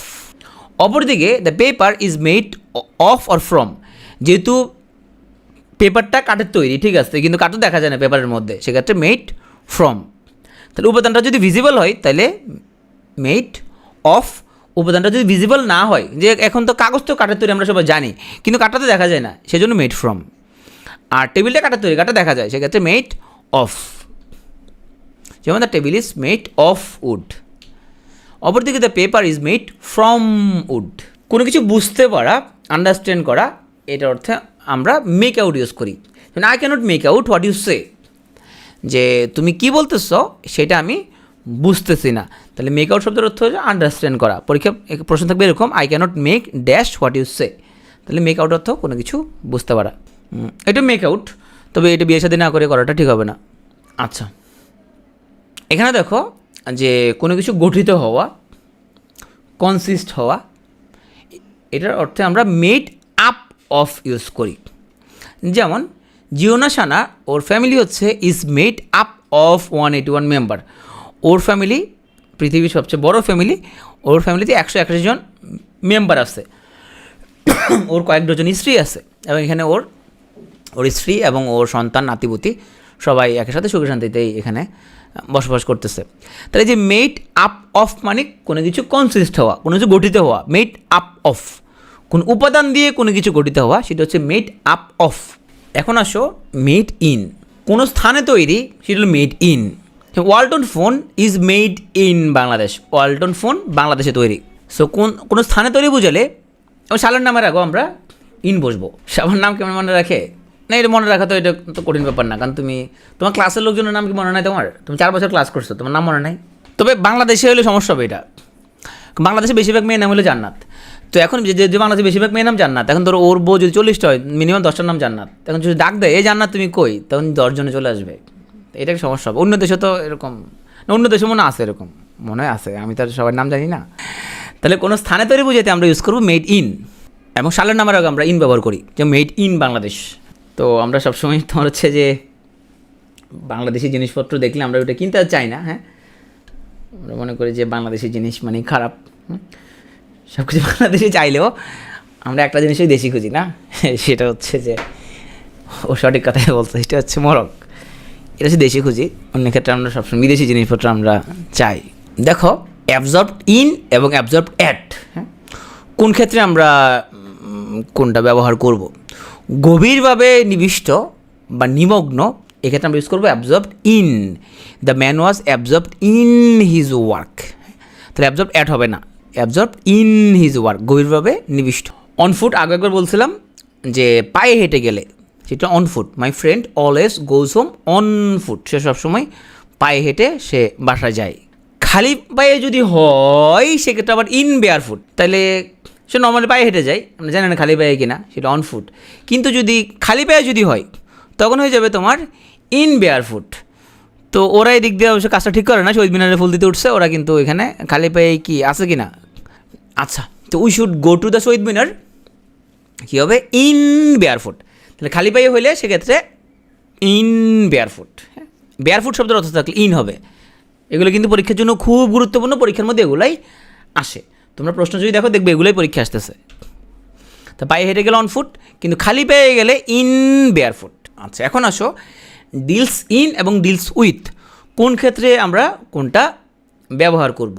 তো আমাদের বদি ভাই উনি হচ্ছেন ইয়াবা ব্যবসা করেন। ব্যবসা করা ডিলস ইন, ব্যবসা করা ডিল ইন, আর ভালো ব্যবহার করা ডিল উইথ। তাহলে বদি ভাই উনি ইয়াবা ব্যবসা করে ডিল ইন। অপরদিকে উনি সবার সাথে খুব ভালো ব্যবহার করে। আমি দেখছি উনি স্টুডেন্টদেরকে স্কলারশিপ দেয়, টাকা পয়সা দিচ্ছে। তোমরা যারা বুঝো না তারা ওদিকের কথা শুনবে, তোমরা বুঝে যাবা, একটু কম বুঝো। তো he deals well with the স্টুডেন্টের সাথে উনি খুবই ভালোভাবে উনি ওদেরকে ওইতে উনি ট্রিট করে। তাহলে ডিল ইন, উনি এবার নিয়ে ডিল করে, ব্যবসা করে। ব্যবসা করা তো ভালো জিনিস না, উনি তো খারাপ কোনো কাজ করতেছেন, ব্যবসাই করতেছে। তো ভালো প্রোডাক্ট দিলে ভালো। ধরো উনি খারাপ ইয়াবাদি দিল তোমাকে, তুমি ইয়াবা আনলা তুমি নেশা করার জন্য, নেশা হলো না ইয়াবাতে, তাহলে তো একটা খারাপ জিনিস। ভালো জিনিস দিলেই ভালো আর কি। সব কিছু ভেজাল হয়ে গেছে তো ধরো ইয়াবা 2 নম্বর হয়ে গেল, তো তোমার নেশা হইলো না ভালো করে। সো ডিল ইন মানে হচ্ছে ব্যবসা করা, আর ডিল উইথ মানে হচ্ছে আচরণ করা। So he deals well with the student, মানে স্টুডেন্টের সাথে সে খুব ভালো আচরণ করতেছে। ডিল ইন মানে ব্যবসা করা, ডিল উইথ মানে হচ্ছে আচরণ করা। গর্ব করা অর্থে আমরা হয় ব্যবহার করবো প্রাইড অন অথবা টেক প্রাইড ইন। তাহলে টেক প্রাইড যদি বলো তাহলে এখানের মধ্যে ইউজ করবা ইন, আর যদি প্রাইড ব্যবহার করো তাহলে ইউজ করবা তুমি অন। যেমন আমরা যদি বলি যে আচ্ছা আমাকে একটা এক্সাম্পল দাও, eating with you is my pride. এই প্রাইডটা কোন পার্টস অফ স্পিচ? এই প্রাইডটা eating with you is my pride, এই প্রাইডটা নাউন। তোমার সাথে খাওয়াটা আমার একটা গৌরব, আমার একটা গর্ব, এটা হলো নাউন। আর শি প্রাইডেড হার সেলফ, এটা কি? এটা হলো ভার্ব। তাহলে she prided herself on her punctuality, তার পাংচুয়ালিটি নিয়ে সে গর্ব করতেছে, সে গর্ব করেছিল। তাই যখন প্রাইড যখন ভার্ব তখন বসছে এখানের মধ্যে on.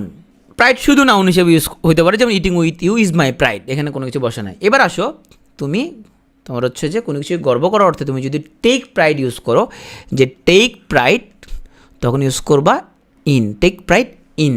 So take pride in your pen, তুমি যে পেন খাচ্ছ এ নিয়ে তুমি এখন গর্ব করতে পারো। You are stronger than those who have none. তো যারা কোনো পেন খায় নাই তাদের তুলনায় তুমি অনেক স্ট্রঙ্গার। তাহলে আমরা প্রাইডটাকে যখন ভার্ব হিসেবে ইউজ করবো, সেই প্রাইডেড হার সেলফ অন। আবার আমরা প্রাইডটাকে শুধু নাউন হিসেবে ইউজ করতে পারি, it's pride that eating with you is my pride. অপরদিকে টেক প্রাইড ইন, এটা পুরোটা একটা ফ্রেজ। এই টেক প্রাইড ইন অর্থ গর্ব করা। তো টেক প্রাইড হলে ইন, আর শুধু প্রাইড হলে সেক্ষেত্রে অন। পরীক্ষার প্রশ্ন কেমন আসবে? প্রশ্ন আসবে এরকম, take pride dash in your pain. এখানে তুমি ইন নাকি অন? এখানে হবে ইন।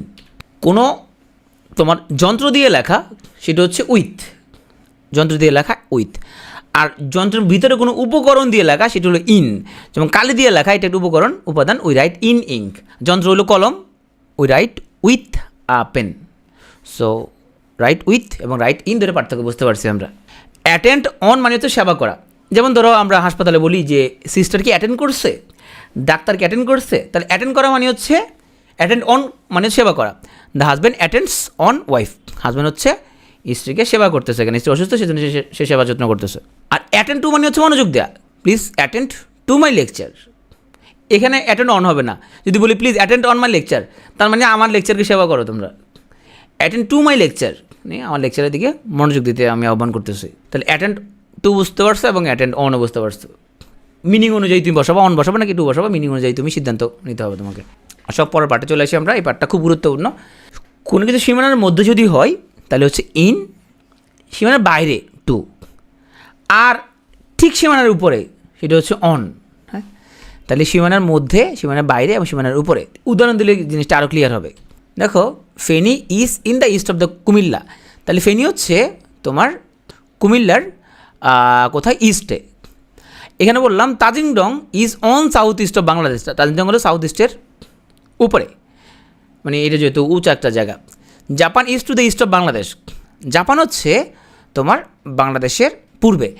এখন এই যে জাপান বাংলাদেশের পূর্বে, এটার সাথে আর ফেনী হচ্ছে কুমিল্লার পূর্বে, এটার পার্থক্য কোন জায়গায় বলো? ফেনী কুমিল্লার পূর্বে, জাপানও তো বাংলাদেশের পূর্বে, দুটোর মধ্যে পার্থক্য কি? কোন পার্থক্য আছে? একটা অ্যাডজেসেন্ট, রাইট। একটা হচ্ছে আমাদের সীমানার সাথে ক্লোজ, খুবই ক্লোজ। হ্যাঁ, অ্যাডজেসেন্ট সীমানার মধ্যে আছে, এখানে আমাদের বর্ডারের মধ্যে আছে। বর্ডারের মধ্যে যদি থাকে তাহলে ইন, জাপানও পূর্বে, ঠিক আছে, জাপান তো অনেক দূরে, অনেক দূরে, ডিস্টেন্স আছে অনেক। তাহলে বর্ডারের মধ্যে যদি থাকে, সীমানার মধ্যে যদি থাকে, তাহলে সেটা হলো ইন। আর অনেক দূর হয় সীমানার বাইরে, সেটা হচ্ছে টু। আর উপরে যেমন তাজিংডং, এটা তো উপরে আছে, তাই না, এটা তো উঁচু একটা জায়গা, তাইলে আমরা সীমানার উপরে হলে সেক্ষেত্রে আমরা অন ইউজ করবো। আশা করি এখন পার্থক্যটা বুঝতে পারছি।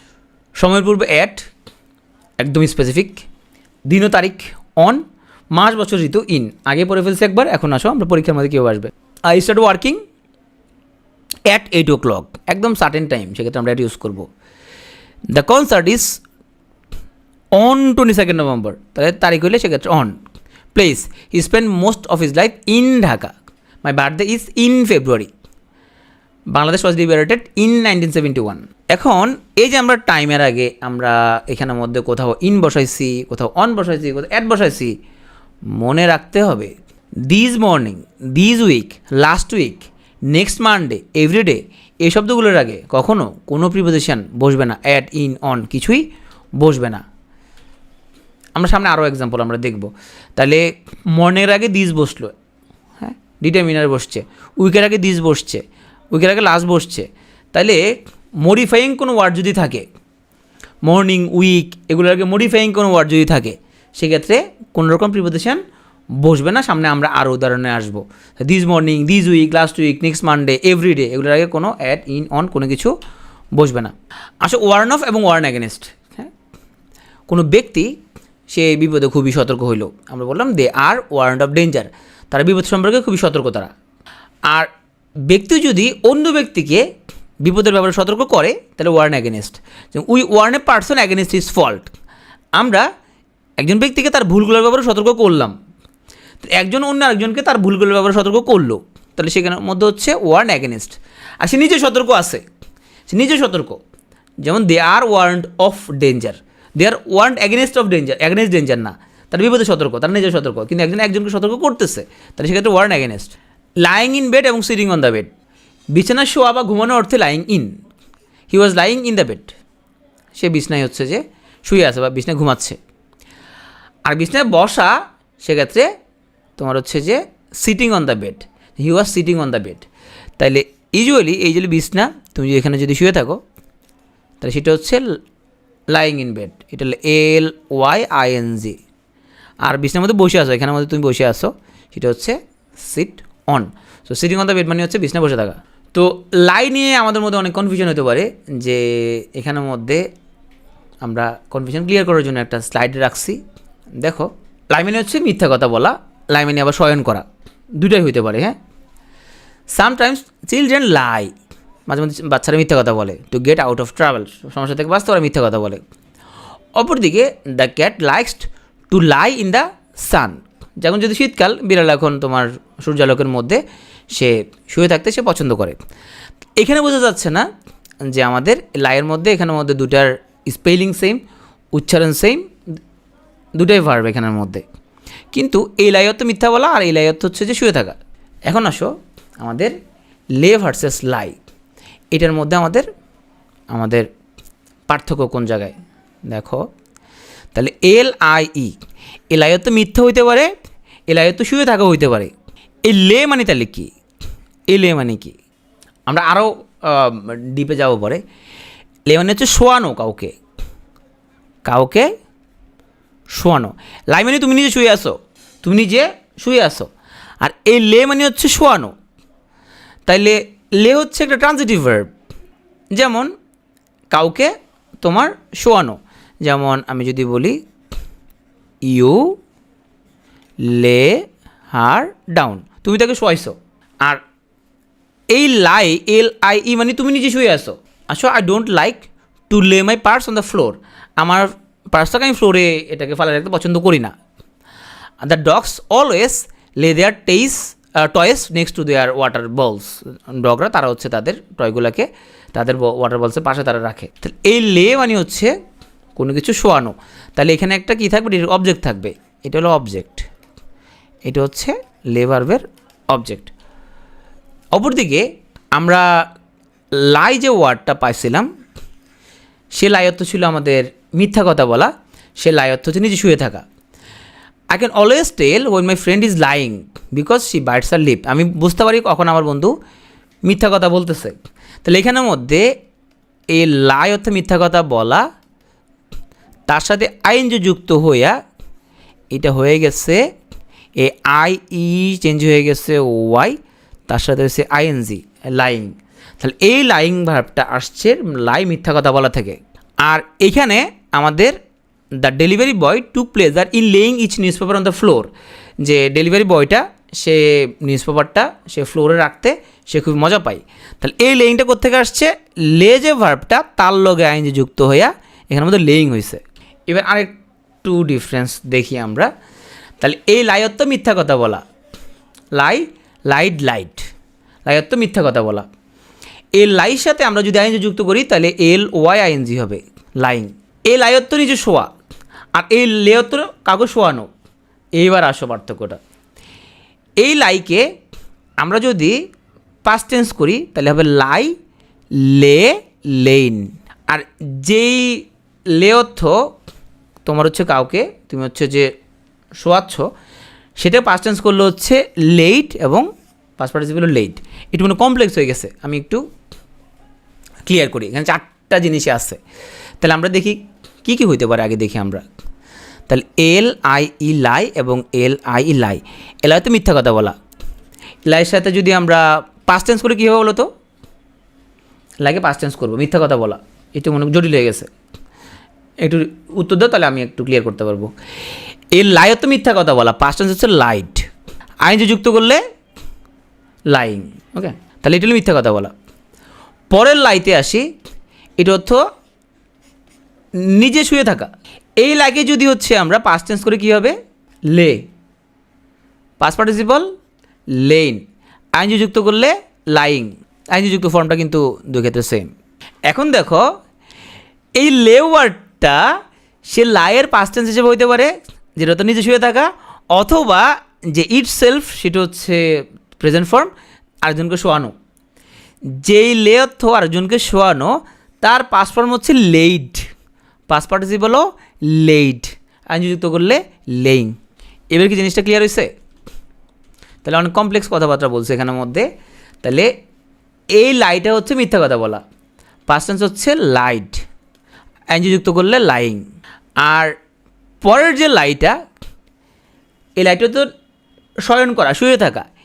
এই লাইটাকে যদি পাস্ট টেন্স করে কী হবে, যদি শুয়ে থাকা, এটা হচ্ছে লে এবং পাস্ট পার্টিসিপল হচ্ছে লেইন। আবার লে ওয়ার্ড ইটসেলফ প্রেজেন্ট ফর্ম হইতে পারে, তার অর্থ হচ্ছে কাউকে শোয়ানো, তার পাস্ট টেন্স হচ্ছে লেট এবং পাস্ট পার্টিসিপল হচ্ছে তাও লেট। পরীক্ষার মধ্যে এগুলো থেকে প্রচুর প্রশ্ন আসে, এরকম কমপ্লেক্স জিনিসপত্র থেকে। তাহলে আমরা যদি লিখি ইউ লাইট লেট লেইন হার, কোনটা বসাবা? আচ্ছা, এখানে লাইট হইতে পারে কারণ তুমি তার মিথ্যা কথা বলছো। আমি বললাম যে তুমি হচ্ছে যে দ্য ট্রি, কারণ লাইট হইতে পারে তুমি তার লোক মিথ্যা কথা বলছো, এই লাইটার রাইট। তুমি গাছটাকে শোয়াইছো, তাইলে গাছটাকে শোয়াইছো, এখানে তার মানে গাছটাকে তুমি লে করছো। এই লের পাস্ট টেন্স হচ্ছে লে লেট লেট। ওকে, আর এই লাইটটা হচ্ছে মিথ্যা কথা বলার জন্য পাস্ট টেন্স লাইট। আর এই লেনটা কোথেকে আসছে, এই লেনটা হচ্ছে আমরা যে নিজেই শুয়ে থাকা, সেখান থেকে লাই লে লেন। ওকে, এখন আসলে কনফিউজিং কিছু ওয়ার্ড এখানের মধ্যে দেখি আমরা, যে কোথায় আমরা অ্যাবাউন্ট ইন ইউজ করবো, অ্যাবাউন্ট উইথ ইউজ করবো। আচ্ছা, এগুলো সবগুলোই পরীক্ষা আসবে। এখন যা যা পড়াচ্ছি এগুলো পরীক্ষার পড়া। হ্যাঁ, ক্লাসে প্রথমে যা পড়াছিলাম ওগুলো পরীক্ষার পড়া না, ওগুলো আসতে পারে, তবে সেগুলো তুমি কমন সেন্স থেকে আনসার দিতে পারবা।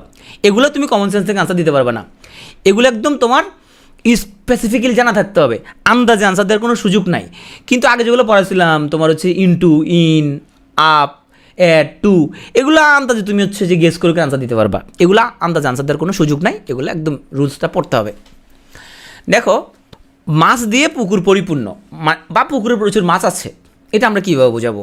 পুকুর মাছে পরিপূর্ণ, the pond abounds with fish, abounds with fish.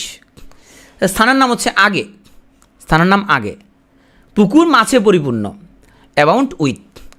আর মাছ দিয়ে পুকুর পরিপূর্ণ, তাহলে স্থানের নাম পরে চলে গেছে, fish abounds in the pond. তাহলে যেটা দিয়ে পরিপূর্ণ সেটা আগে থাকে তখন হবে abound in, fish abounds in the pond. আর যেটা পরিপূর্ণ সেটা যদি আগে থাকে, স্থানটা যদি আগে থাকে, the pond abounds with fish. আমি মনে করি রুলস মুখস্থ করার থেকে গুরুত্বপূর্ণ হচ্ছে তুমি কয়েকবার করে জিনিসপত্রগুলো রিভিশন দিবা এবং তুমি উচ্চারণ করে জোরে জোরে কয়েকবার পড়বা এবং যদি ফিল করার ট্রাই করবা। এটি ফিল করার ট্রাই করলে তখন দেখবে জিনিসটা সহজ। তাইলে আমরা এখানে বলতে পারি যে অ্যাবাউন্ড ইন প্লাস প্লেস, তাহলে abound in the pond, abound in plus place. আর বলতে পারি আমরা প্লেস প্লাস অ্যাবাউন্ড উইথ। আশা করি এখন মনে থাকবে। আমরা বলতে পারি অ্যাবাউন্ড ইন প্লাস প্লেস, আর প্লেস যদি আগে বসে প্লেস প্লাস অ্যাবাউন্ডস উইথ। এখন আশা করি তোমার এখন মনে থাকবে। পরীক্ষার সময়, পরীক্ষা নেই, এখন তোমরা যে পড়তেছো একটা রিভিশন টেকনিক তোমাদেরকে বলি। তোমার যখন প্রতি 25 মিনিট যখন তোমার পড়া হবে, 25 মিনিট পড়া হয়ে যাওয়ার পরে তুমি 5 মিনিটস এটা একটা রিভিশন দিবা। হ্যাঁ, তো আমার ক্লাসে রিভিশন দেওয়ার সুযোগ নাই কেন, কারণ ক্লাসগুলো লম্বা, তো ওই জন্য আমি রিভিশন দিতে পারতেছি না।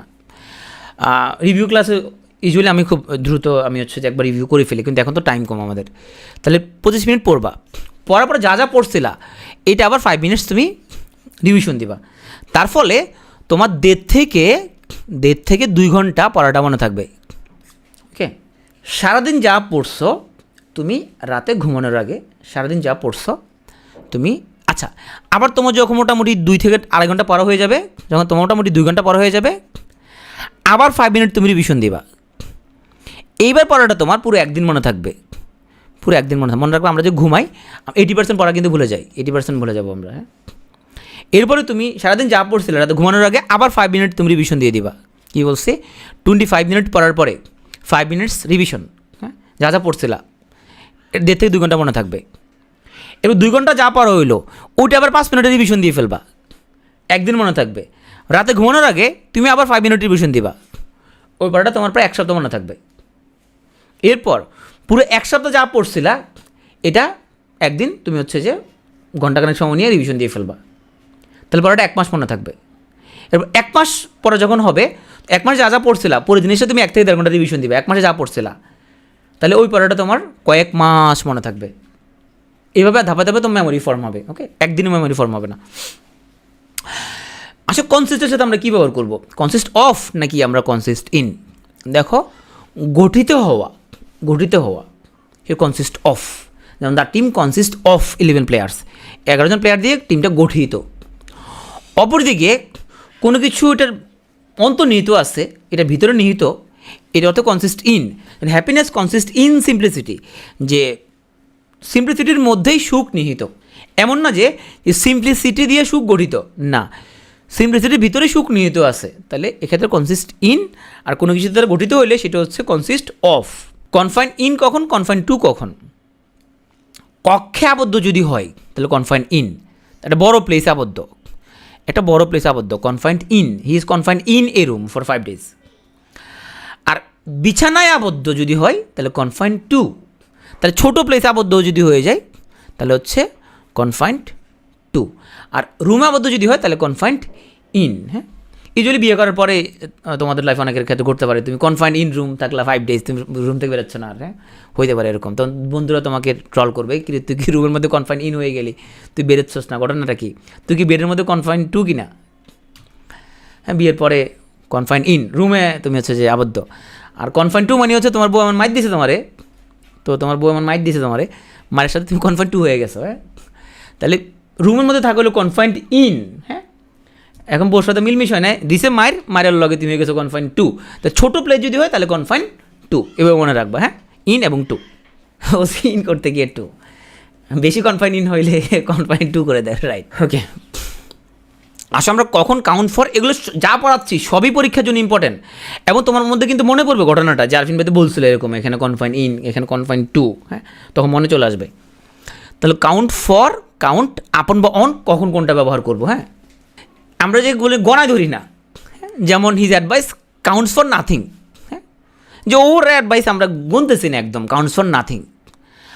আর যদি আমরা কোনো কিছুর উপর নির্ভর করি, ডিপেন্ড করি, তাহলে কাউন্ট আপন এবং অন দুটাই বসাতে পারো। আই কাউন্ট আপন your help for this work, এই কাজের জন্য আমি তোমার উপর আমি উপর নির্ভর করি। তাহলে কাউন্ট আপন বা কাউন্ট অন দুটাই সঠিক, আপন এবং অন দুটাই সঠিক। তাহলে কাউন্ট আপন বা কাউন্ট অন অর্থ নির্ভর করা। আর যদি তুমি গুনতেছো না, his advice counts for nothing, তাহলে কাউন্ট ফর মানে গণ্য হওয়া, গোনা। যেন আমি যদি বলি I don't count for your help, তার মানে আমার তোমার সাহায্যকে আমি গুনিই না, তোমার সাহায্য আমার কোনো প্রয়োজনই নাই। আর don't count for your help. আমরা ডাল অফ এবং ডাল অ্যাট কখন কোনটা ব্যবহার করব? হ্যাঁ, বোকাচোদা যদি হয় তখন আমরা ইউজ করবো dull of. He is dull of understanding, সে কোনো কিছু বোঝে না, বোকাচোদা। আর যদি উইক হয়, এখন উইক মানে তো বোকাচোদা না সবসময়। ধরো একজন ম্যাথ উইক হইতে পারে, ইংলিশ উইক হইতে পারে, তখন কোনো সাবজেক্টে যদি উইক হয়, কাঁচা হয় কোনো সাবজেক্টে, তাহলে আমরা ইউজ করবো ডাল অ্যাট। এখানে কোনো বানান ভুল আছে কিনা এখানের মধ্যে মনে রাখবা। দূর অর্থ হলো তোমার এই যে দূর, কোনো কিছু ডিস্টেন্স, দূরে। হ্যাঁ, দূরে, দূর অর্থ হচ্ছে দীর্ঘকার। হ্যাঁ, আর অন্য অর্থ হ্রস্বকার। তো দুর্বল আমরা অনেক সময় ভুলে এরকম দীর্ঘকার দিয়ে লিখে ফেলি, বাট এটা দুর্বল তো এখানে দূর না, সেখানে হ্রস্বকার, দুর্বল। ওকে, মনে থাকবে। যেরকম আমরা পড়ি এবং হচ্ছে যে পড়ি, এটা আমরা কমনলি ভুল করি। এবং মনে রাখবা কীভাবে, পরি মানে পরিধান। সো পরিধান করার অর্থ হলো পরি, রসিকারি পরি। হ্যাঁ, পরিধান করার অর্থে রসিকারি পরি। আর পৃথিবীর বাকি সব কিছু রয় শূন্য র। হ্যাঁ, বই পড়ি, তোমার হচ্ছে যে বৃষ্টিতে বৃষ্টি পড়ে, প্রেমে পড়ি, হ্যাঁ, গর্তে পড়ি, বিপদে পড়ি, সব হলো ডয় শূন্য র। আর কোনো কিছু পড়া অর্থে শুধুমাত্র রসিকারি। ও পিঠের প্রিয় শব্দ পড়ি না, পিঠের প্রিয় শব্দ না, সেটা হচ্ছে যে তোমার বাংলাদেশের মানুষের কাছে প্রিয় শব্দ হতে পারে পড়ি তোমার। হ্যাঁ, ধরো কোথাও কোনো গ্যাঞ্জাম লাগছে, বুঝছো, সরকারের কোনো সিদ্ধান্তের মধ্যে, সরকার কী করে জানো, পরিমণিকে একটু ফোন করে, আপনি একটু গ্যাঞ্জাম করেন, মানুষ যতটা নিয়ে ব্যস্ত। ধরো কোনো চুক্তি করবে সরকার, কোনো বিদেশে কোনো শক্তির সাথে চুক্তি করবে, যে চুক্তিটা খুব একটা ভালো হবে না, তো পরিমণিকে একটু উস্কায় দেয়, আপনি একটু অভিনয় করেন, মানুষকে একটু ইয়ে করেন, একটু খেলে দেন বাঙালিকে নিয়ে। তা ওনাকে আমি কেন রেসপেক্ট করি, এক ভদ্রমহিলা 18 কোটি মানুষকে নিয়ে খেলে দিচ্ছে, মানুষের মনোযোগটা তার দিকে নিয়ে যাচ্ছে। এটা হচ্ছে মানে অনেক ট্যালেন্ট না হলে এটা পসিবল না, হেভি ব্রিলিয়ান্ট, সবাই ওকে নিয়ে ব্যস্ত হয়ে যায়। তাহলে ডাল অফ এবং ডাল অ্যাট, আশা করি দুটো পার্থক্য বুঝতে পারছি। ডাল অ্যাট মানে কোনো সাবজেক্টে কাঁচা বা দুর্বল, আর ডাল অফ মানে হচ্ছে বোকাচোদা।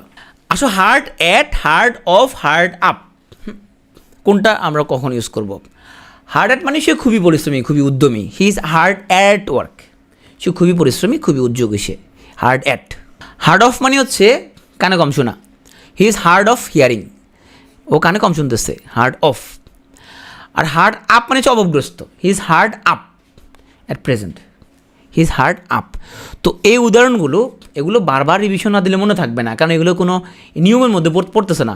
এগুলো আমরা হচ্ছে যে তোমার আন্দাজ করি কোনো দিনই বলতে পারবো না, এগুলো স্পেসিফিক্যালি জানতে হবে যে কোনটা কি। হার্ড অ্যাট মানে হচ্ছে উদ্যমী, হার্ড অ্যাট ওয়ার্ক, কম শোনা হার্ড অফ, আর অভাবগ্রস্ত সেটা হচ্ছে হার্ড আপ। স্টিল ইনটু এবং হচ্ছে তোমার স্টিল আপন। হ্যাঁ, স্টিল ইনটু মানে হচ্ছে কোনো কিছু চুপিসারে প্রবেশ করা, যেমন the leader stole into the meeting, উনি আস্তে আস্তে চুপচাপ উনি মিটিংয়ের মধ্যে ঢুকে গেছে, স্টিল ইনটু। আর স্টিল আপন মানে হচ্ছে কোনো কিছু খুব ধীরে ধীরে কোনো কিছু আসা, যেমন slow and gradual change stole আপন হার, তার মধ্যে একটা ধীরে ধীরে ধীরে ধীরে একটা পরিবর্তন আসছে। তাহলে স্টিল ইনটু, এটা বোঝা যাচ্ছে, আমরা আগে বলছিলাম যে ইনটুটা ইউজ করি আমরা বাইরে থেকে ভিতরে প্রবেশ করতে গতি নিয়ে, তাহলে চুপিসারে প্রবেশ করছে, স্টিল ইনটু। আর কোনো কিছু ধীরে ধীরে আসা সেটা হলো স্টিল আপন। সো প্রেম একবারে আসছিল নীরবে, সেটা হচ্ছে স্টিল ইনটু। স্টেয়ার অ্যাট এবং ইন, কোনো কিছুর দিকে হা করে তাকায় আছে, হ্যাঁ, stare at. The newcomer stares at me, আমার দিকে হা করে তাকায় আছে, স্টেয়ার অ্যাট।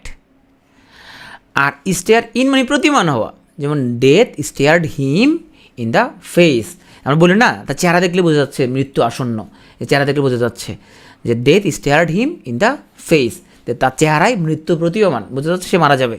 এখন আসো কেয়ারের সাথে কখন অফ, কেয়ারের সাথে কখন ফর। হ্যাঁ, তো এখানে ওর হাজব্যান্ড ও দূরে সরে যাচ্ছে, এখন ও হাজব্যান্ডকে সে বলতেছে please take care of your health, তোমার স্বাস্থ্যের যত্ন নিও। তাহলে এখানে আমরা ইউজ করছি কেয়ার অফ, যত্ন নেয়া, টেক কেয়ার অফ। অপরদিকে he does not care for his wife, এখানের মধ্যে ওর ওয়াইফ ওর অনেক কথা বলার চেষ্টা করতেছে, সে কিন্তু ফোন গুতাচ্ছে, সে তার মানে সে গ্রাহ্য করতেছে না, শুধু তাকাচ্ছেই না। তাহলে কেয়ার ফর মানে হচ্ছে গ্রাহ্য করা, হি does not care for his wife. তাহলে কেয়ার অফ মানে যত্ন নেওয়া, আর কেয়ার ফর মানে হচ্ছে কোনো কিছু গ্রাহ্য করা। সিট ইন এবং সিট অন কখন ওটা ইউজ করবো? ইউজুয়ালি হাতলওয়ালা যে চেয়ারগুলো সেগুলো হচ্ছে সিট ইন, যেমন he sits in an arm chair, arm chair হলে সিট ইন, আর্মওয়ালা চেয়ার সেক্ষেত্রে সিট ইন।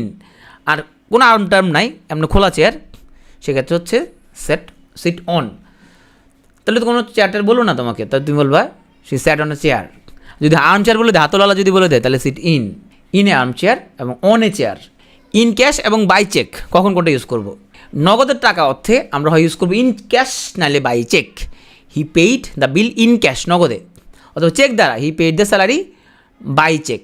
তো ইন চেক হবে না, বাই ক্যাশও হবে না, তাহলে বাই ক্যাশ হবে না এবং ইন চেকও হবে না, উল্টাপাল্টা হয়ে যাবে তখন। In cash by cheque, in cash by cheque. So এটা হলো ইন ক্যাশ, এটা হচ্ছে বাই চেক। এবল টু এবং ক্যাপাবল অফ কখন কোনটা আমরা ব্যবহার করব? দেখো এখানের মধ্যে আমরা I am able to cook, আমি রান্না করতে সক্ষম, অথবা আমরা বলতে পারি he is not capable of cooking, সে রান্না করতে সক্ষম নয়। হয় আমরা ইউজ করবো এবল টু, নাহলে ক্যাপাবল অফ। তাহলে এবলের পরে অফ বসবে না, ক্যাপাবলের পরে টু বসবে না, এটা মনে রাখতে হবে। ক্যাপাবল অফ এবল টু, তুমি কয়েকবার পরে তুমি মনে রাখার ট্রাই করবা। Capable of able to, I am able to, he is capable of, I am able to, he is capable of. Guard against আগে একবার বলছিলাম যে তোমার you should guard against mistakes, তোমার ভুলগুলোর ব্যাপারে সতর্ক থাকা উচিত। আর গার্ড ফ্রম কোনটা? She guarded the man from danger. তাহলে দেখো আমরা হচ্ছে যে তুমি হচ্ছে যে তোমার ভুলের ব্যাপারে বা কোনো মিস্টেকের ব্যাপারে সতর্ক থাকবা।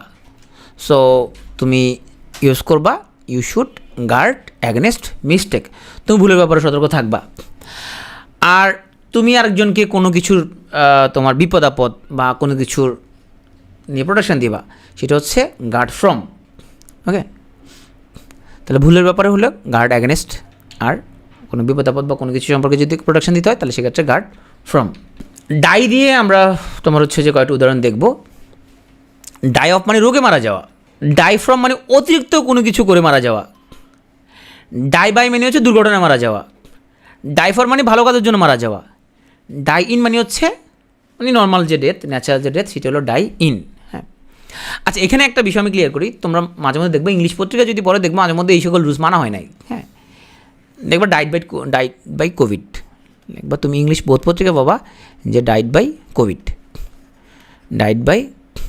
কোভিড-19। হ্যাঁ, অনেক পেপার মধ্যে পাবা এরকম। হ্যাঁ, তো তোমার যেহেতু সংবাদপত্রের যে ইংলিশটা সেটা নিয়মিত চেঞ্জ হয়, আপডেট হয়, সেখানে আমরা এরকম ডাই দিয়ে এখানে যে ওয়ার্ডগুলো বলছি এত হার্ড অ্যান্ড ফাস্ট ফলো করা হয় না, কিন্তু পরীক্ষার জন্য বা আমরা নিজেরা যখন লিখব তখন আমরা এই নিয়মকানুনগুলো মেনে চলার আমরা চেষ্টা করব। কিন্তু বাস্তবে তুমি সবসময় এরকম ডাইয়ের সাথে একদম স্ট্রিক্টলি এরকম ফলো করতে তুমি দেখবা না পত্রিকায় বিশেষ করে। তাহলে আমি আরেকবার বলি, রোগে মারা যাওয়ার ডাই অফ, তা die of cholera, die of কোভিড-19, ডাই অফ নিউমোনিয়া। অতিরিক্ত কোনো কিছু করে মারা যাওয়া, die from overeating, die from exercise, die from hard work. হ্যাঁ, দুর্ঘটনা মারা যাওয়া, died by accident, died by car accident, die for the country, die for the religion, die for the nation. হ্যাঁ, ডাইন মানে normally মারা যাওয়া, he died in 1990, ও 1990 সালে মারা গেছে, নর্মাল যে death.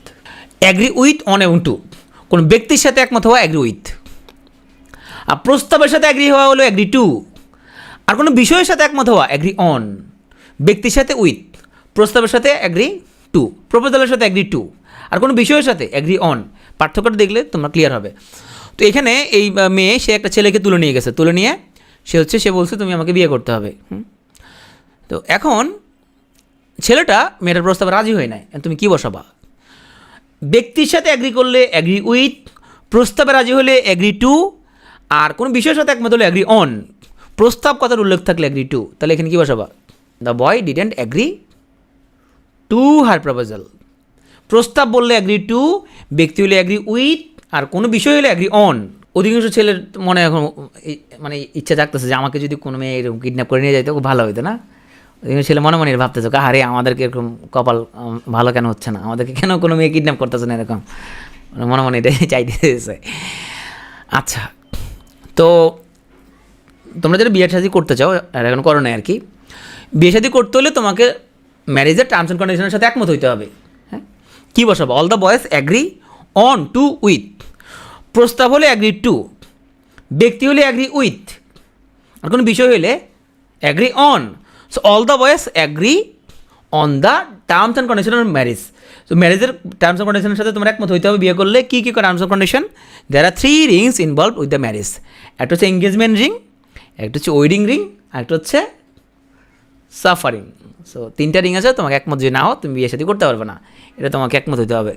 So you should agree on the terms and condition of marriage.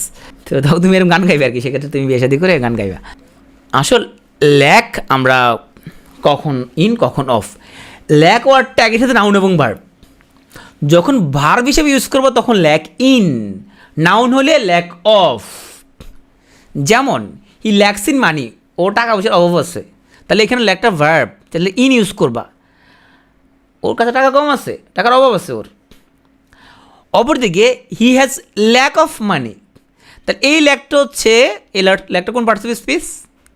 এই ল্যাকটা হচ্ছে noun. He has lack of, এই ল্যাকটা নাউন। আর এই ল্যাকটা হচ্ছে verb, he lacks in money. তাহলে ভার্ব হলে ল্যাক ইন, নাউন হলে ল্যাক অফ। আসলে লিভ অন, বাই এবং ফর। কোনো কিছু খেয়ে বাচ্চা, এটা হচ্ছে live on. The cow lives on grass, গরু ঘাস খেয়ে বাঁচে। অপরদিকে লিভ ফর মানে হচ্ছে কোনো কিছুর প্রত্যাশায়, আকাঙ্ক্ষায় বাঁচা, আকাঙ্ক্ষায় থাকা। যেমন we live for better days, আমরা ভালো দিনের আকাঙ্ক্ষায় আছি। লিভ বাই অর্থ কী তাহলে? লিভ বাই অর্থ কোনো জীবিকা অর্থে লিভ বাই, কোনো কিছু করে খাওয়া, কোনো জীবিকা, সেটা হলো লিভ বাই। হ্যাঁ, কোনো কিছু জীবিকা, লিভ বাই, রোজগার, রাইট। লিভ অন মানে কোনো কিছু খেয়ে বাচ্চা, lives on grass. Bengalis live on rice, Bengali ভাত খেয়ে বাঁচে। We live for better days, আমরা ভালো কিছু প্রত্যাশা, আকাঙ্ক্ষায় আমরা হচ্ছে যে বেঁচে আছে। তো এখন রাইসে মনে খাওয়া যাবে না, তাই না? রাইসের দামও যে বাড়তেছে, রাইসে মনে আর খাওয়া যাবে না। কী খাবা সিদ্ধান্ত গ্রহণ করে ফেলতে হবে। কারেন্টের দাম নাকি ডাবল বাড়বে কদিন পরে। আচ্ছা, আমরা ফিরে আসবো আমাদের মাননীয় যোগাযোগ মন্ত্রী হয়েছে নাকি আবার উনি, ওনাকে দিছে আবারও। তো ওনার কাছে ফিরে আসি, উনি দেখি ফোনে কথা বলতেছে। এখন আর ফোনে কথা বলা রিলেটেড আমরা হচ্ছে যে এখন কিছু ইউজ আমরা দেখব। ফোনে কথা বলা অবস্থায় বি অন দ্য ফোন, তাহলে হি is on the phone, she is on the phone, মানে তারা, সে এখন ফোনে আছে, ফোনে কথা বলা অবস্থায় আছে। দে আর অন দ্য ফোন, তারা কথা বলা অবস্থায় আছে। তাহলে ফোনে থাকা এটা হলো be on the phone. He is on the phone, she is on the phone, they are on the phone. তাহলে দেখো আমরা অন দ্য ফোন কখন ইউজ করবো? সে ফোনে আছে, এই মুহূর্তে কথা বলতেছে। Please do not interrupt your mother while she is on the phone, তোমার মা যখন কথা বলবো ফোনে তখন তাকে তুমি ডিস্টার্ব করো না। Kashem has been on the phone to Sharmin, Kashem শারমিনের লোকে ফোনে আছে, ফোনে কথা বলতেছে for more than an hour, 1 ঘন্টার বেশি কাশেম শারমিনের সাথে কি ফোনে কথা বলতেছে। এটা শুনে শারমিনের আম্মা খুব রাগ করছে। তখন শারমিনের আম্মা ওকে জিজ্ঞেস করতেছে, শারমিনের আম্মা ওকে কী বললো? বল who was that on the phone, ফোনে তোমার সাথে এটা কে কথা বলতেছিল? কাশেম তোমার সাথে কথা বলতেছিল না। Who was that on the phone, তাহলে অন দ্য ফোন মানে হচ্ছে ফোনে থাকা, ফোনে কথা বলা।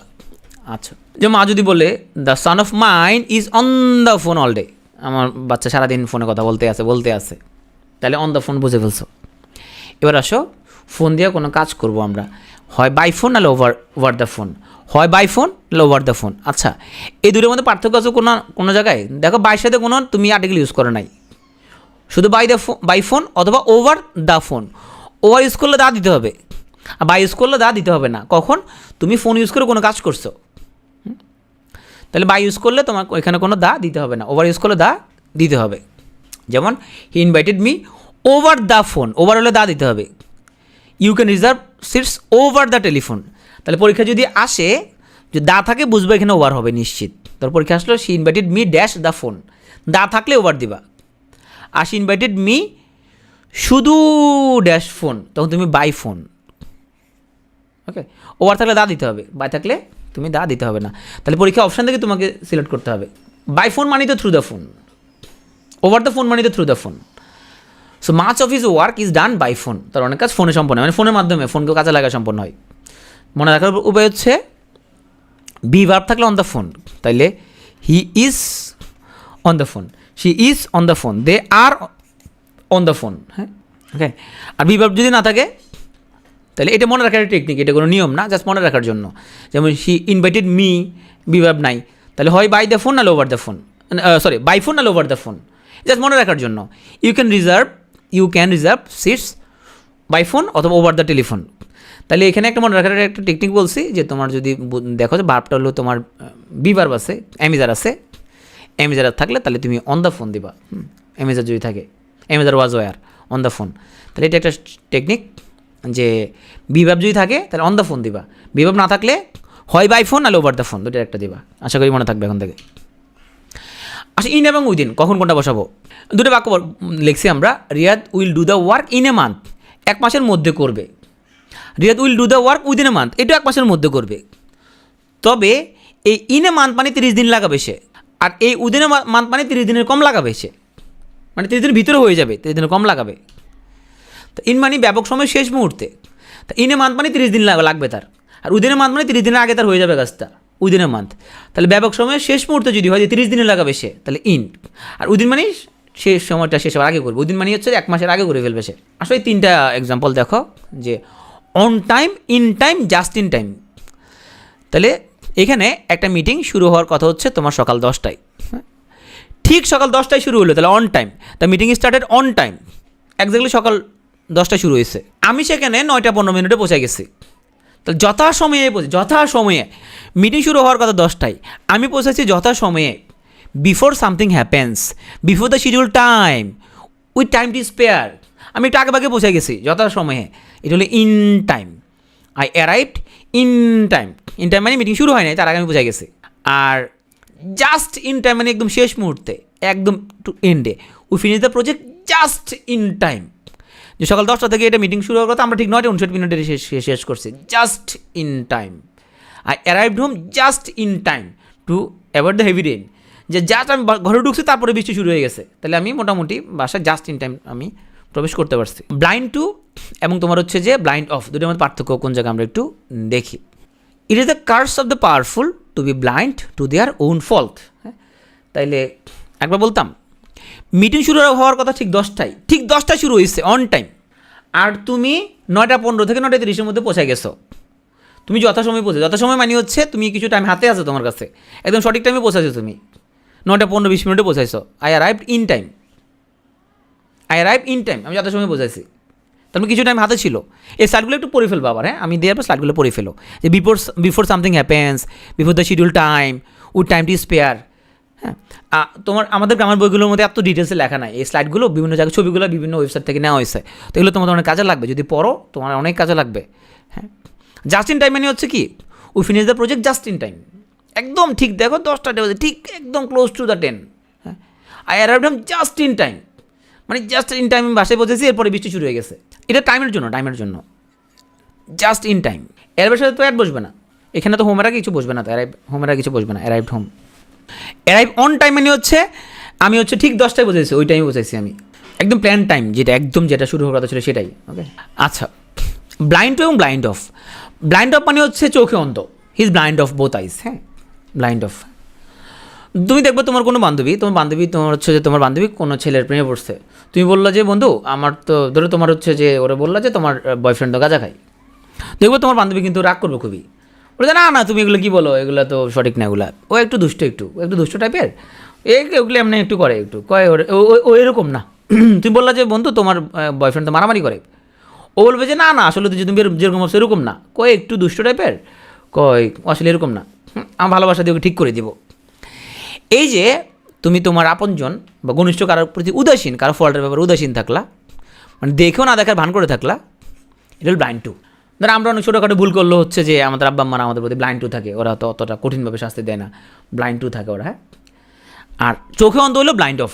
ওকে, যেমন এখানে কী বলছি, is the cards of the powerful to be blind to their own fault, যে শক্তিমানদের জন্য এটা একটা অভিশাপ, যে তারা তাদের ফল্টের ব্যাপারে কী থাকে, তারা উদাসীন থাকে, তো উদাসীন থাকে, এই জন্য তারা ধ্বংস হয়ে যায়। এন্টার এবং এন্টার ইনটু, আমি বলছিলাম যে আমরা গতি নিয়ে বাইরে থেকে ভিতরে প্রবেশ করতে আমরা ইনটু ব্যবহার করি, কিন্তু এন্টার একটা ওয়ার্ড, এন্টার মানি ভিতরে ইনটু আছে, এটার জন্য আলাদা করে ইনটু বসানোর কোনো দরকার নাই। এন্টার মানি হচ্ছে এটার ভিতরে ইনটু আছে, এটার আলাদা করে ইনটু বসাবো না আমরা। তাহলে হি এন্টার দ্য রুম মানে হচ্ছে সে রুমের ভিতরে প্রবেশ করছে, এখানে কোনো ইনটু বসানোর কোনো প্রয়োজন নাই। এন্টারের সাথে কোনো ইনটু বসবেন না, এটার ভিতরে একটা ইনটু আছে, মনে মনে একটা ইনটু আছে। এন্টার মানে হচ্ছে বাইরে থেকে ভিতরে প্রবেশ করা, তাহলে এখানে আমি নতুন করে কেন ইনটু বসাবো, নো ইনটু। এখানে যদি এন্টারের সাথে ইনটু বসাই, কখন বসাবো? চুক্তি করা অর্থে এন্টারের সাথে ইনটু বসে, যেমন Jefferson county enters into agreement. তা এন্টার ইনটু মানে হচ্ছে কোনো চুক্তি করা। তারপর কি অপশানের মধ্যে যদি কোনো এগ্রিমেন্ট থাকে এবং এন্টার থাকে, বুঝবে এটা ইনটু বসবে, কিন্তু ভিতরে প্রবেশ বোঝাইতে সেখানে নো প্রিপোজিশন। ডিওল অন, ডিওল আপন, ডিওল ইন। অন এবং আপন সেম, তাহলে আমরা মূলত ডিওল অন এবং ডিওল ইন। দেখো ডিওল অন মানে হচ্ছে কোনো কিছু আলোচনা করা, যেমন হি ডিওয়েলড অন পলিটিক্স, সে পলিটিক্স নিয়ে আলোচনা করতেছে। আর ডিওল ইন মানে হচ্ছে বাস করা, দ্য পুয়ার ডিওল ইন হার্টস, গরিবরা কুড়ে ঘরে বাস করে। তা ডিওল ইন মানে হচ্ছে বাস করা, আর ডিওল অন বা আপন অর্থ হচ্ছে যে আলোচনা করা। ইনসিস্ট অন অর্থ কোনো কিছু নিয়ে জিদ করা, he insisted on coming with me, সে আমার সাথে আসা নিয়ে সে জিদ করতেছে। আচ্ছা, এই কামিংটা হচ্ছে যে এটা কোন পার্টস অফ স্পিচ? কামিংটা এখানে ফাংশনটা কি? কামিংটা হচ্ছে এখানের মধ্যে কি জিরান নাকি participle? He insisted on coming with me, এটা হচ্ছে জিরান্ট। আমরা জানি প্রিপোজিশনের পরে জিরান্ট বসে, তাহলে ইনসিস্ট অন মানে জিদ করা। অপরদিকে লেগে থাকা বলে persist in, as long as we persist in our deepest destiny will continue to grow. তাইলে জিদ করা বা লেগে থাকা, এখানে আমরা দুটো word insist on, persist in. Smile দিয়ে আমরা কিছু ইউজ দেখি, ঠাট্টা করা, মস্কারি করা কারোর সাথে, ইসমাইল অ্যাট উপহাস করা, আর অট্টহাসি দেয় এটা ইসমাইল অন। হ্যাঁ, তাহলে দুটার পার্থক্য আছে। তাইলে anyone can smile on their best day, যে কেউ তার ভালো দিনে যে কেউ হাসতে পারে। I like to meet a man who can smile on his worst, খারাপ দিনে যে হাসতে পারে আমি তার সাথে দেখা করতে চাই। তাহলে এই স্মাইল অন তো হাসা, নর্মালি হাসা। আর যদি বলি do not smile dash poor, গরিবদের প্রতি স্মাইল করিও না, কী হবে এখানের মধ্যে? অ্যাট নাকি on? Do not smile at poor না অন পুয়ার? গরিবদের প্রতি উপহাস করিও না, এটা অ্যাট। অ্যাট মানে হচ্ছে উপহাস করা, এই হাসিটা দিয়ে উপহাস করা, তার ঠাট্টা করা কারোর সাথে, ঠাট্টা করা। আর স্মাইল অন মানে হচ্ছে নর্মালি আমরা যে হাসি সেটা। অ্যাট দ্য পুয়ার, ওকে। হ্যাঁ, মক করা, স্মাইল অ্যাট মানে মক করা, কাউকে ঠাট্টা করা, মক করা, রাইট। কাউকে মক করা, মকারি করা, ঠাট্টা করা, এরকম। স্মাইল অন মানে নর্মালি হাসা। ঘড়ির সময়, ফিক্সড টাইম, এটা হলো অ্যাট, ফিক্সড টাইম অ্যাট। কিছু সময় বাকি আছে সেটা হলো টু, বেশি হলে পাস্ট। আর ঘড়ি দ্বারা সেটা হলো বাই, যেমন হি কেম হিয়ার অ্যাট 5 PM, তাহলে একদম ফিক্সড টাইম, এটা হলো অ্যাট। ঘড়িতে টাইম বাই এর ওয়াচ, তোমার ঘড়িতে কয়টা বাজে? তাহলে ঘড়ি দ্বারা কয়টা বাজে? ঘড়িতে কয়টা বাজে? Time by. 15 মিনিট বাকি 10টা বাজার, তাহলে বাকি আছে সেটা হলো 2, দিস ইজ 9:45, কোয়ার্টার মানে 15 মিনিট, তাহলে 10টা বাজতে এখনও 15 মিনিট বাকি, দিস ইজ 9:45। আর 10টা বেজে এখন 15 মিনিট অতিক্রান্ত হয়ে গেছে, দিস ইজ 10:15। পাস্ট মানে হচ্ছে আরও 15 মিনিট বেশি হয়ে গেছে, 2 মানে আরও 15 মিনিট বাকি আছে। ইট ইজ 10:10, 10টা বাজে আরও 10 মিনিট হয়েছে। জেস্ট অ্যাট এবং ইনজেস্ট, জেস্ট অ্যাট মানে ঠাট্টা করা কারোর সাথে, আর ইনজেস্ট মানে মজার ছলে। যেমন ধরো আমরা যদি বলি, আচ্ছা এখানের মধ্যে আমাদের তুমি বাক্যটা পুরোটা দেখে তুমি ডিসাইড করতে হবে তুমি কি ইনজেস্ট বসাবা নাকি তুমি হচ্ছে জেস্ট অ্যাট বসাবা। আর একটা বিষয় খেয়াল করবা যে জেস্টের পরে বসছে অ্যাট, জেস্টের পরে অ্যাট, তাহলে তোমার যদি খালিস্তান থাকে, তুমি জেস্টের পরে খালিস্তান থাকলে তুমি সেক্ষেত্রে অ্যাট বসাবা, জেস্টের আগে খালিস্তান থাকলে তুমি ইন বসাবা। এটা তারা ইজিলি বোঝা যাচ্ছে, তাহলে আমরা ইজিলি বের করতে পারবো। জেস্ট অ্যাট, পরে খালিস্তান আছে, আর আগে খালিস্তান, তাহলে ইন বসাবা, ইনজেস্ট। যেমন ধরো he jest at everything is not desirable, হ্যাঁ, সব কিছু নিয়ে যে ও ঠাট্টা করাটা এটা ডিজারেবল না, আপনারা দেখলে বোঝা যায় আপনি উচ্চশিক্ষিত, ও সব কিছু ঠাট্টা করে ফারুক আহমেদ, এটা আসলে ডিজারেবল না। অপরদিকে হি টোল্ড ইট, সেটা বলছে ইন জেস্ট, সে মজা করে বলছে সে। তাহলে দেখো জেস্টের আগে ইন জেস্ট মানে মজার ছলে, ইন জেস্ট, আর জেস্ট অ্যাট মানে ঠাট্টা করে, জেস্ট অ্যাট। তাহলে আশা করি পারবা, জেস্টের পরে বসছে অ্যাট আর আগে হচ্ছে in, he told it in jest. Occur to এবং অকার ইন, অকার টু মানে কোনো কিছু মনে পড়া, অকার টু, আর অকার ইন মানে সংশ্লিষ্ট হওয়া। এই এক্সাম্পলটা খুব গুরুত্বপূর্ণ। দেখো the idea never ochre dash me, এই আইডিয়াটা আমার মনে কখনো আসে নাই, তাহলে অকার টু, এই আইডিয়াটা আমার মনে কখনো আসে নাই, অকার টু। আর আমি এটার সাথে সংশ্লিষ্ট না, অথবা এই ইভেন্টটা হ্যামলেটের সাথে সংশ্লিষ্ট না, this event occurs in Shakespeare's Hamlet, তার মানে এই ইভেন্টটা শেক্সপিয়ার হ্যামলেটের সাথে সংশ্লিষ্ট। বা আমি যদি বলি this event does not occur in Shakespeare's Hamlet, তাহলে অকার ইন মানে হচ্ছে সংশ্লিষ্ট হওয়া, আর অকার টু মানে মনে পড়া, আমার মনে পড়ছে, this idea never occurs to me, আমার মনে পড়ছে এটা। সো নেভার অকার্স টু মানে আমার মনে পড়ে না কখনোই। আচ্ছা, এম্বার্ক অন এবং অ্যাট কখন কোনটা ইউজ করবো? এম্বার্ক অন মানে শুরু করা, আর এম্বার্ক অ্যাট মানে অবতরণ করা। তাহলে পিটিও has embarked on a new venture, পিটিও একটা নতুন ভেঞ্চার সে তারা এম্বার্ক করছে, এম্বার্ক অন মানে নতুন কিছু শুরু করা, পিটিও 6am ক্লাব শুরু করছে, তাহলে এম্বার্ক অন মানে কোনো কিছু শুরু করা, এম্বার্ক অন। আর এম্বার্ক অ্যাট মানে হচ্ছে অবতরণ করা, উই এম্বার্ক অ্যাট দিল্লি, আমরা দিল্লিতে অবতরণ করছি। অ্যাপোলজি ফর এবং অ্যাপোলজি টু, অ্যাপোলজি ফর মানে কোনো কারণে ক্ষমা চাওয়া, আর অ্যাপোলজি টু মানে কারো কাছে ক্ষমা চাওয়া। যেমন you should ask apology for the error, তোমার ভুলের জন্য ক্ষমা চাওয়া উচিত। আর তোমার বউর কাছে তোমার ক্ষমা চাওয়া উচিত, you should ask apology to your wife, তাহলে কোনো ব্যক্তির কাছে ক্ষমা চাওয়া অ্যাপোলজি টু, আর কোনো ভুলের জন্য ক্ষমা চাওয়া apology for. Familiar to, introduce to, known to এবং স্ট্রেঞ্জ টু, এগুলোর সবগুলোর পরিচিতি অর্থে টু বসে। তাহলে familiar to, introduce to, known to, strange to তো অপরিচিত আবার, এটার এই তিনটে ব্যতিক মানে তোমার হচ্ছে অ্যান্টোনিম। যেমন his face is familiar to, I introduce him to, he is known to, the name is strange to. তুমি 1 থেকে 2 বার জাস্ট এটা তুমি পড়ে ফেলবা, মনে থাকবে। তাহলে উদাসীন অর্থে আমরা কিছু ইউজ করি, blind to, callous to, deaf to, indifferent to, insensible to, apathetic to. সেন্টেন্সগুলো সুন্দর করে পড়ে ফেলবা, 2 বার করে পড়ে ফেলবা, তাহলে মনে থাকবে। উপকারী অর্থে to, beneficial to, conducive to, essential to, advantageous to, favourable to, indispensable to, useful to. সেন্টেন্সগুলো কয়েকবার পড়ে ফেলবা। Exercise is conducive to, exercise is beneficial too, money is not essential too, the new rule is advantageous too। অপকারী অর্থে to, তাও তুমি কয়েকবার করে পড়ে ফেলবা। Destructive to, detrimental to, fatal to, hurtful to, injurious to, prejudicial to. সেন্টেন্সগুলো কয়েকবার পড়ে ফেলবা। কোনো কিছুর প্রতি লেগে থাকা, সংলগ্ন থাকা, আবদ্ধ থাকা অর্থে টু, এগুলো তুমি কয়েকবার করে পড়বা। Addicted to, accustomed to, add to, adhere to, adjunct to, attach to, cling to, close to, confined to, contagious to, keep to, lean to, stand to, take to, true to, use to. সেন্টেন্সগুলো কয়েকবার করে একটু পড়ে ফেলবা। কিছু শব্দ দেখবা যেগুলোর পরে ফ্রম বসে, কয়েকবার করে পড়লে তোমার মনে থাকবে এগুলো।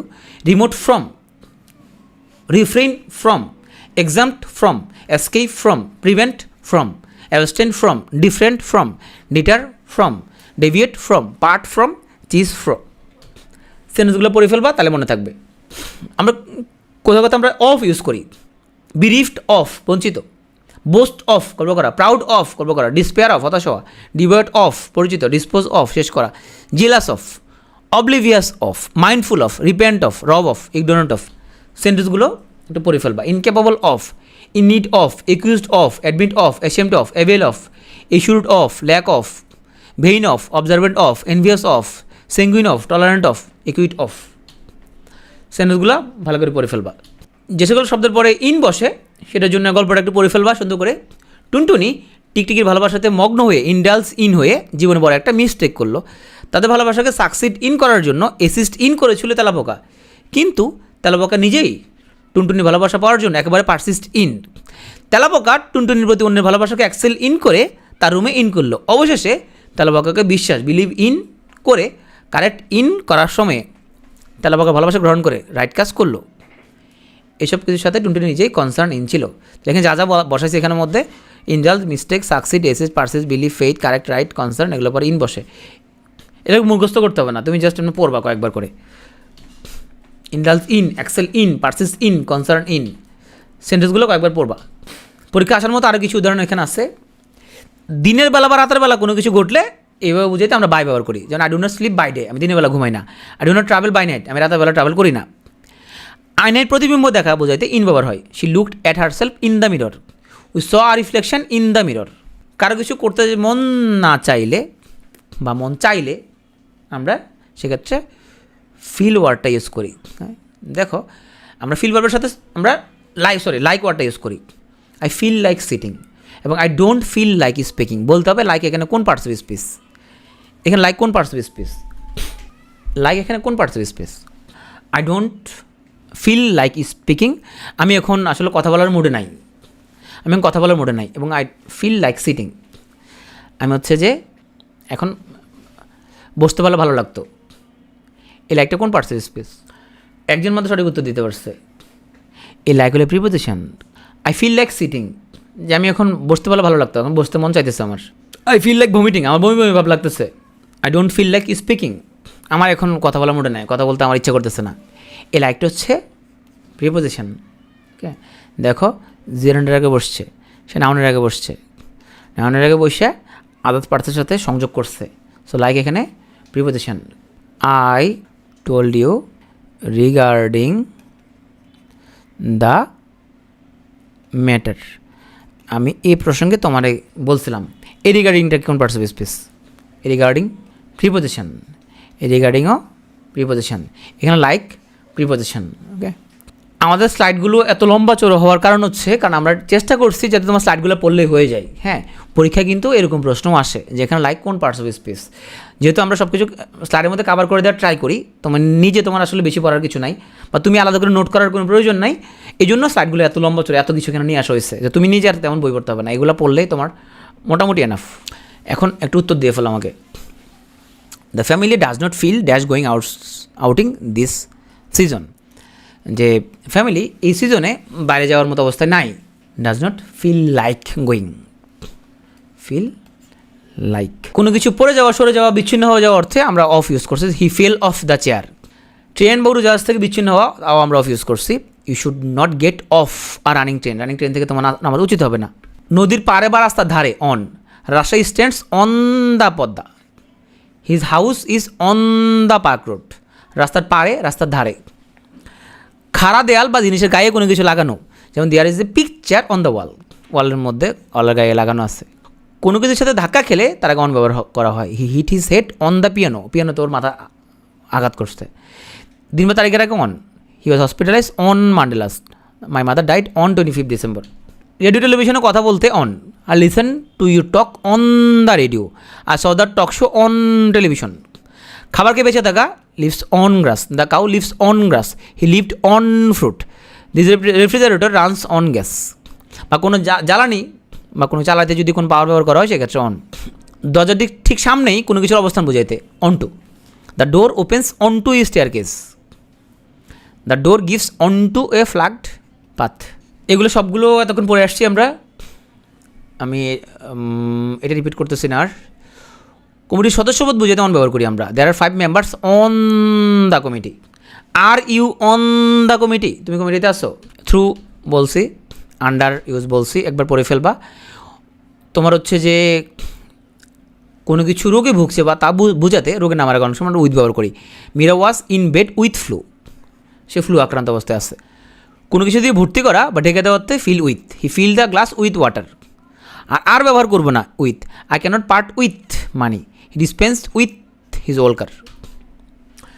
আসলে আমরা খুব 10 মিনিটের দ্রুত গতিতে আমরা একটু কোন কোন জায়গায় প্রিপোজিশন ইউজ করবো না এটা পড়ে ফেলবো। আগে একটা ইঙ্গিত দিছিলাম, সেটা হচ্ছে দেখো এখানে আমরা টুমোরোর আগে কোনো আমরা মিট যে ভার্বটা এর লগে আমরা কোনো প্রিপোজিশন ইউজ করবো না। I shall meet him tomorrow, আমি তার লগে কালকে দেখা করবো, এখানে কোনো উইথ হবে না। দে কট হিম দেয়ার, ওরা তারে ধরে ওখানে নিয়ে গেছে, কটের সাথে কোনো টু ব্যবহার হবে না। My father came here last week, last উইকের আগে কোনো ইন ব্যবহার হবে না। অ্যাব্রোডের আগে কোনো টু ব্যবহার হবে না। আ মিনিটের এখানে অ্যাওয়েটের পরে কোনো ফর ব্যবহার হবে না। Please await a minute, please 1 minute অপেক্ষা করো, আমি 2 মিনিটের মধ্যে আসতেছি। তাহলে অ্যাওয়েটের পরে কোনো ফর ব্যবহার হবে না। স্ট্যান্ডিং আউটসাইড, আউটসাইডের কোনো অন ব্যবহার হবে না। তো এখানে উদাহরণ যেগুলো দিচ্ছে সেগুলো যদি তুমি খেয়াল করো ভালো করে, তাহলে এখানে কমন আসার সম্ভাবনা আছে। তাহলে মিট ভার্বের পরে এখানে কোনো আমাদের নতুন করে কোনো প্রিপোজিশন ব্যবহার করা লাগবে না। কটের সাথে কোনো টু ব্যবহার হবে না। তারপরে এখানে লাস্ট উইকের আগে কোনো ইন ব্যবহার হবে না, অ্যাভয়েডের আগে কোনো টু ব্যবহার হবে না, অ্যাভয়েডের পরে কোনো ফর ব্যবহার হবে না, আউটসাইডের আগে কোনো এখানে প্রিপোজিশন ব্যবহার হবে না। কিছু রুলস দেখে রাখতে পারো, সেটা হচ্ছে আমরা নর্মালি মর্নিং ইভিনিং এগুলোর আগে প্রিপোজিশন ব্যবহার করি, কিন্তু মর্নিং ইভিনিং কোনো ডে এদের নামের আগে যদি কোনো কোয়ালিফাইং ওয়ার্ড ইউজ করি, যেমন this, last, next, qualifying word যদি ব্যবহার করি সেক্ষেত্রে কোনো প্রিপোজিশন ব্যবহার করব না। যেমন শি ওয়েন্ট ইন মর্নিং বলতে পারবো, যখন মর্নিংয়ের আগে দিস ব্যবহার করছি তখন no preposition, she went this morning. They met him last evening, he is not coming again next Sunday. তো সানডের আগে এখানে নেক্সট হলো qualifying word, last qualifying word, this qualifying word. তাহলে কোয়ালিফাইং ওয়ার্ড থাকলে তুমি এখানে কোনো প্রিপোজিশন ব্যবহার করবা না। কোয়ালিফাইং ওয়ার্ড ছাড়া থাকলে আমরা তোমার হচ্ছে যে কোয়ালিফাইং ওয়ার্ড ছাড়া যদি থাকে তাহলে পারবো। যেমন he went in the morning, এখানে দা কোয়ালিফাইং ওয়ার্ড না। ওকে, যদি তোমার লাস্ট, নেক্সট এরকম থাকলে যে দে met him in the evening, অবশ্যই সানডের আগে নেক্সট আসছে সেজন্য এখানে কোনো প্রিপোজিশন আসে নাই। সানডের আগে কোনো কোয়ালিফাইং ওয়ার্ড নাই সেজন্য অন আসছে। এখানে আমরা হচ্ছে যে নাইটের আগে কোনো কোয়ালিফাইং ওয়ার্ড নাই সেজন্য ইন আসছে।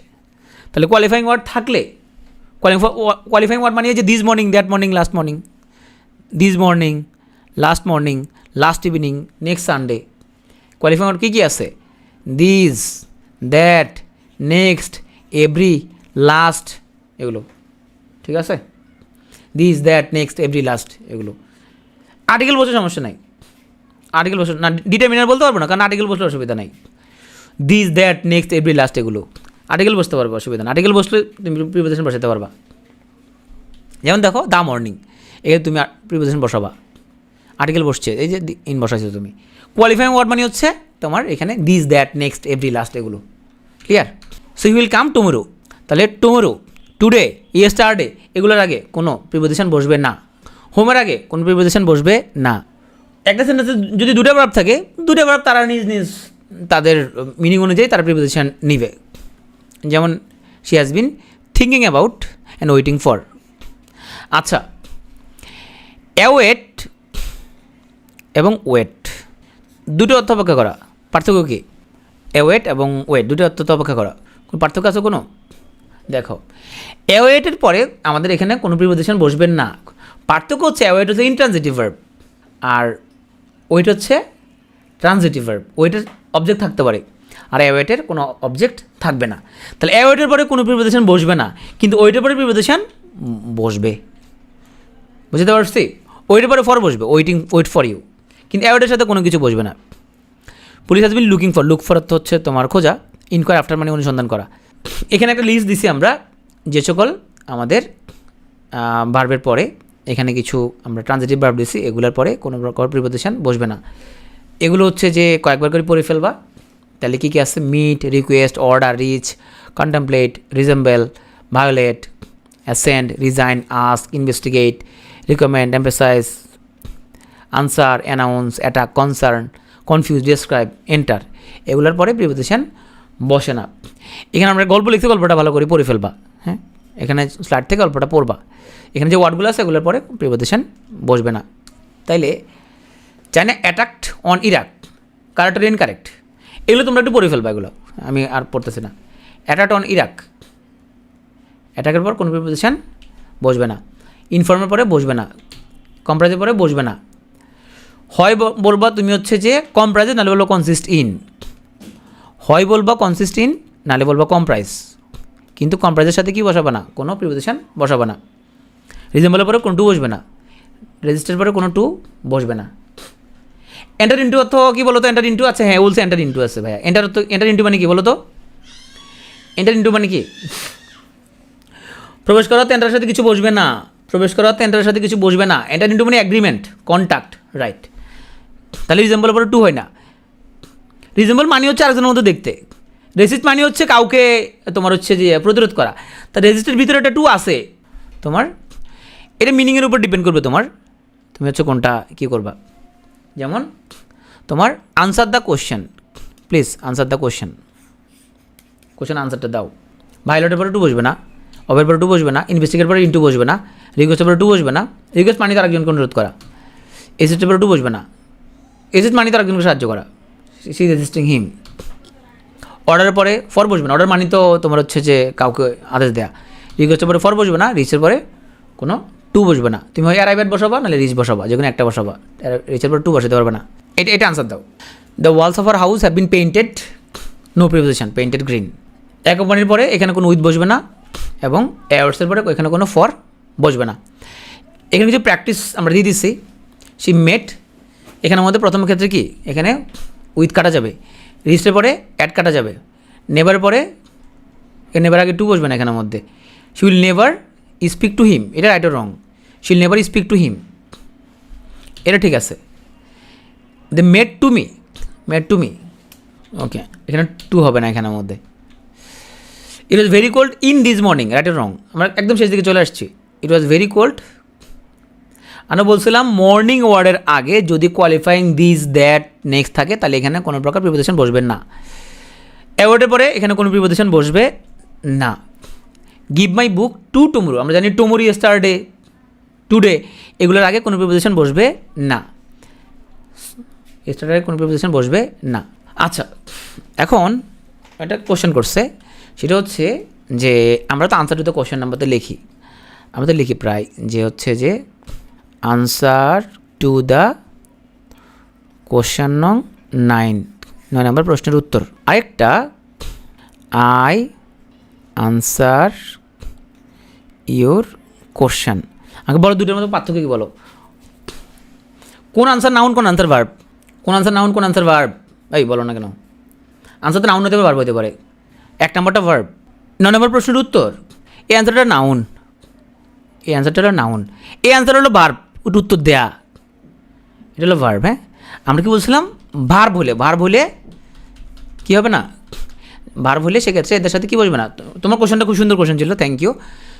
আমি ব্যস্ততার জন্য ওই সরি তোমার এখানে স্লাইড অনেক বেশি হয়ে যাবে তো এই জন্য এক্সাম্পলটা রাখি না, এক্সাম্পলটা পরের স্লাইড অ্যাড করে দিব। এরা যখন তোমার ভার্ব হিসেবে ইউজ হবে তো সেক্ষেত্রে তুমি কোনো প্রিপোজিশন ইউজ করবে না, ক্লিয়ার? যেমন কি বলবো, please answer me, answer to me হবে না নো প্রিপোজিশন হবে? প্লিজ আনসার টু মি নাকি প্লিজ আনসার মি? এই অ্যান্সার কিন্তু ভার্ব, অ্যান্সার কিন্তু ভার্ব, তাহলে এখানে no preposition, please answer me. Meet মানে তো কারোর লগে দেখা করা, তাই না? সো আইল মিট ইউ, আইল মিট উইথ ইউ হবে না। এখানে যে এক্সাম্পলগুলো আছে তোমরা যদি একটু কষ্ট করে এই স্লাইডটা পড়তে তোমার 45 মিনিটসের মতো লাগবে। তুমি এইটা পড়ার পরে তুমি একদম বাজারের তুমি যে কোনো একটা বই, হ্যাঁ না, এই অ্যান্সার তো verb, please answer the question, এটা ভার্ব না? আমি বললাম না প্লিজ আনসার মি, প্লিজ আমাকে উত্তর দাও, অ্যান্সার তো ভার্ব, এটা তো ভার্ব এখানের মধ্যে। আচ্ছা, তো এখন আমাদের এখানের মধ্যে এই স্লাইডগুলো তোমরা হচ্ছে যে ক্লাসের তোমার হচ্ছে যে পরে তোমরা যদি মোটামুটি 45 মিনিটস তোমরা যদি এটা একটু আর পড়ে ফেলো স্লাইডগুলো, তাহলে এরপরে তুমি বাজারে যেই বইটা ঘাটো, বাজারে যেই বইটা উল্টাও দেখবা যে তুমি এটা ভিতরে মোটামুটি ম্যাক্সিমাম জিনিস অন্তত 80% থেকে 90% জিনিস এর ভিতরে পাবা, 80 থেকে 90%, এর বাইরে তেমন কিছু পাবা না। এরপরও তুমি যদি এর বাইরে যদি কোনো কিছু যদি পাও তাইলে সেটা তুমি সময় থাকলে তুমি সেটা পড়ে রাখতে পারো। তবে এই স্লাইডগুলো পড়ার পরে তোমাকে অবশ্যই একটা কাজ করতে হবে, সেটা হচ্ছে আমাদের তুমি ওই যে কোশ্চেন ব্যাংকটা তুমি দরকার হলে একটা সেটের মধ্যে 10 মিনিট করে সময় নাও, অনলি 10 মিনিটস প্রয়োজন। তুমি যদি প্র্যাকটিস মোডে যায় তুমি ধুম একটা প্র্যাকটিস করে ফেলো, তোমার যা মনে হয়। একটা ফর্মের জন্য 10 মিনিট করে সময় দাও। আমাদের মোট কয়টা ফর্ম আছে এখানে? 6টা মনে হয়, তাই না? 6টার মতো ফর্ম আছে মনে হয়। তুমি জাস্ট 1 ঘন্টায় 6টা ফর্ম তুমি করে ফেলো। কারণ কি, প্রিপোজিশনের উপরে 45 BCS কয়টা কোশ্চেন আসে জানো? এনি আইডিয়া কয়টা আসতে পারে? এনি আইডিয়া কয়টা কোশ্চেন আসছিল 45-এ? 5 থেকে 6টা আসছে, 5-6টা কোশ্চেন আসছিল 45 BCS-এ। তার মানে পিএসসি ওরা কখন কোনটা থেকে কী পরিমাণ দিয়ে দেয় এটা আগে থেকে আমরা বলতে পারবো না। দেখা গেল প্রিপোজিশন থেকে 5-6টা দিয়ে দিছে একদম, মানে মাঠে মার্ডার একদম। তো আমাদের স্লাইডগুলোর মধ্যে আমি চেষ্টা করছি মোটামুটি প্রিপোজিশন থেকে সম্ভাব্য যত রকম প্রশ্ন আসতে পারে আমরা সব কিছু কভার করার ট্রাই করছি। তো এখান থেকে 5-6 নাম্বার চলে আসতে পারে, যদি একটা ক্লাসে 5 থেকে 6 নাম্বার, আর 2-3টেও আসতে পারে। তবে তোমার ইউজুয়ালি প্রিপোজিশন থেকে অনেক বেশি কোশ্চেন আসে, যে কোনো চাকরি পরীক্ষায়, শুধু শুধু বিসিএস না, বিসিএস, ব্যাংক, যে কোনো চাকরি পরীক্ষা অনেক বেশি কোশ্চেন আসে। তো ক্লাসে প্রথমে কিছু বেসিক জিনিস ছিল, সেটা আগে তুমি দেখে ফেলবে, একটু কনসেপ্টটা ক্লিয়ার হবে। পরে যে উদাহরণগুলো আমরা আনছি যেগুলো কনফিউজিং, এই কনফিউজিংগুলো তুমি একদম কনফিডেন্টলি তোমাকে আনসার করা লাগবে। মানে এগুলো ভুল হওয়ার চান্স অনেক বেশি থাকে, কারণ এগুলো আমরা আনসার করতে পারবো না, আন্দাজে দিলে ভুল হবে সেক্ষেত্রে। ঠিক আছে, এতক্ষণ মনোযোগ দিয়ে ক্লাস করার জন্য তোমাদের অনেক ধন্যবাদ।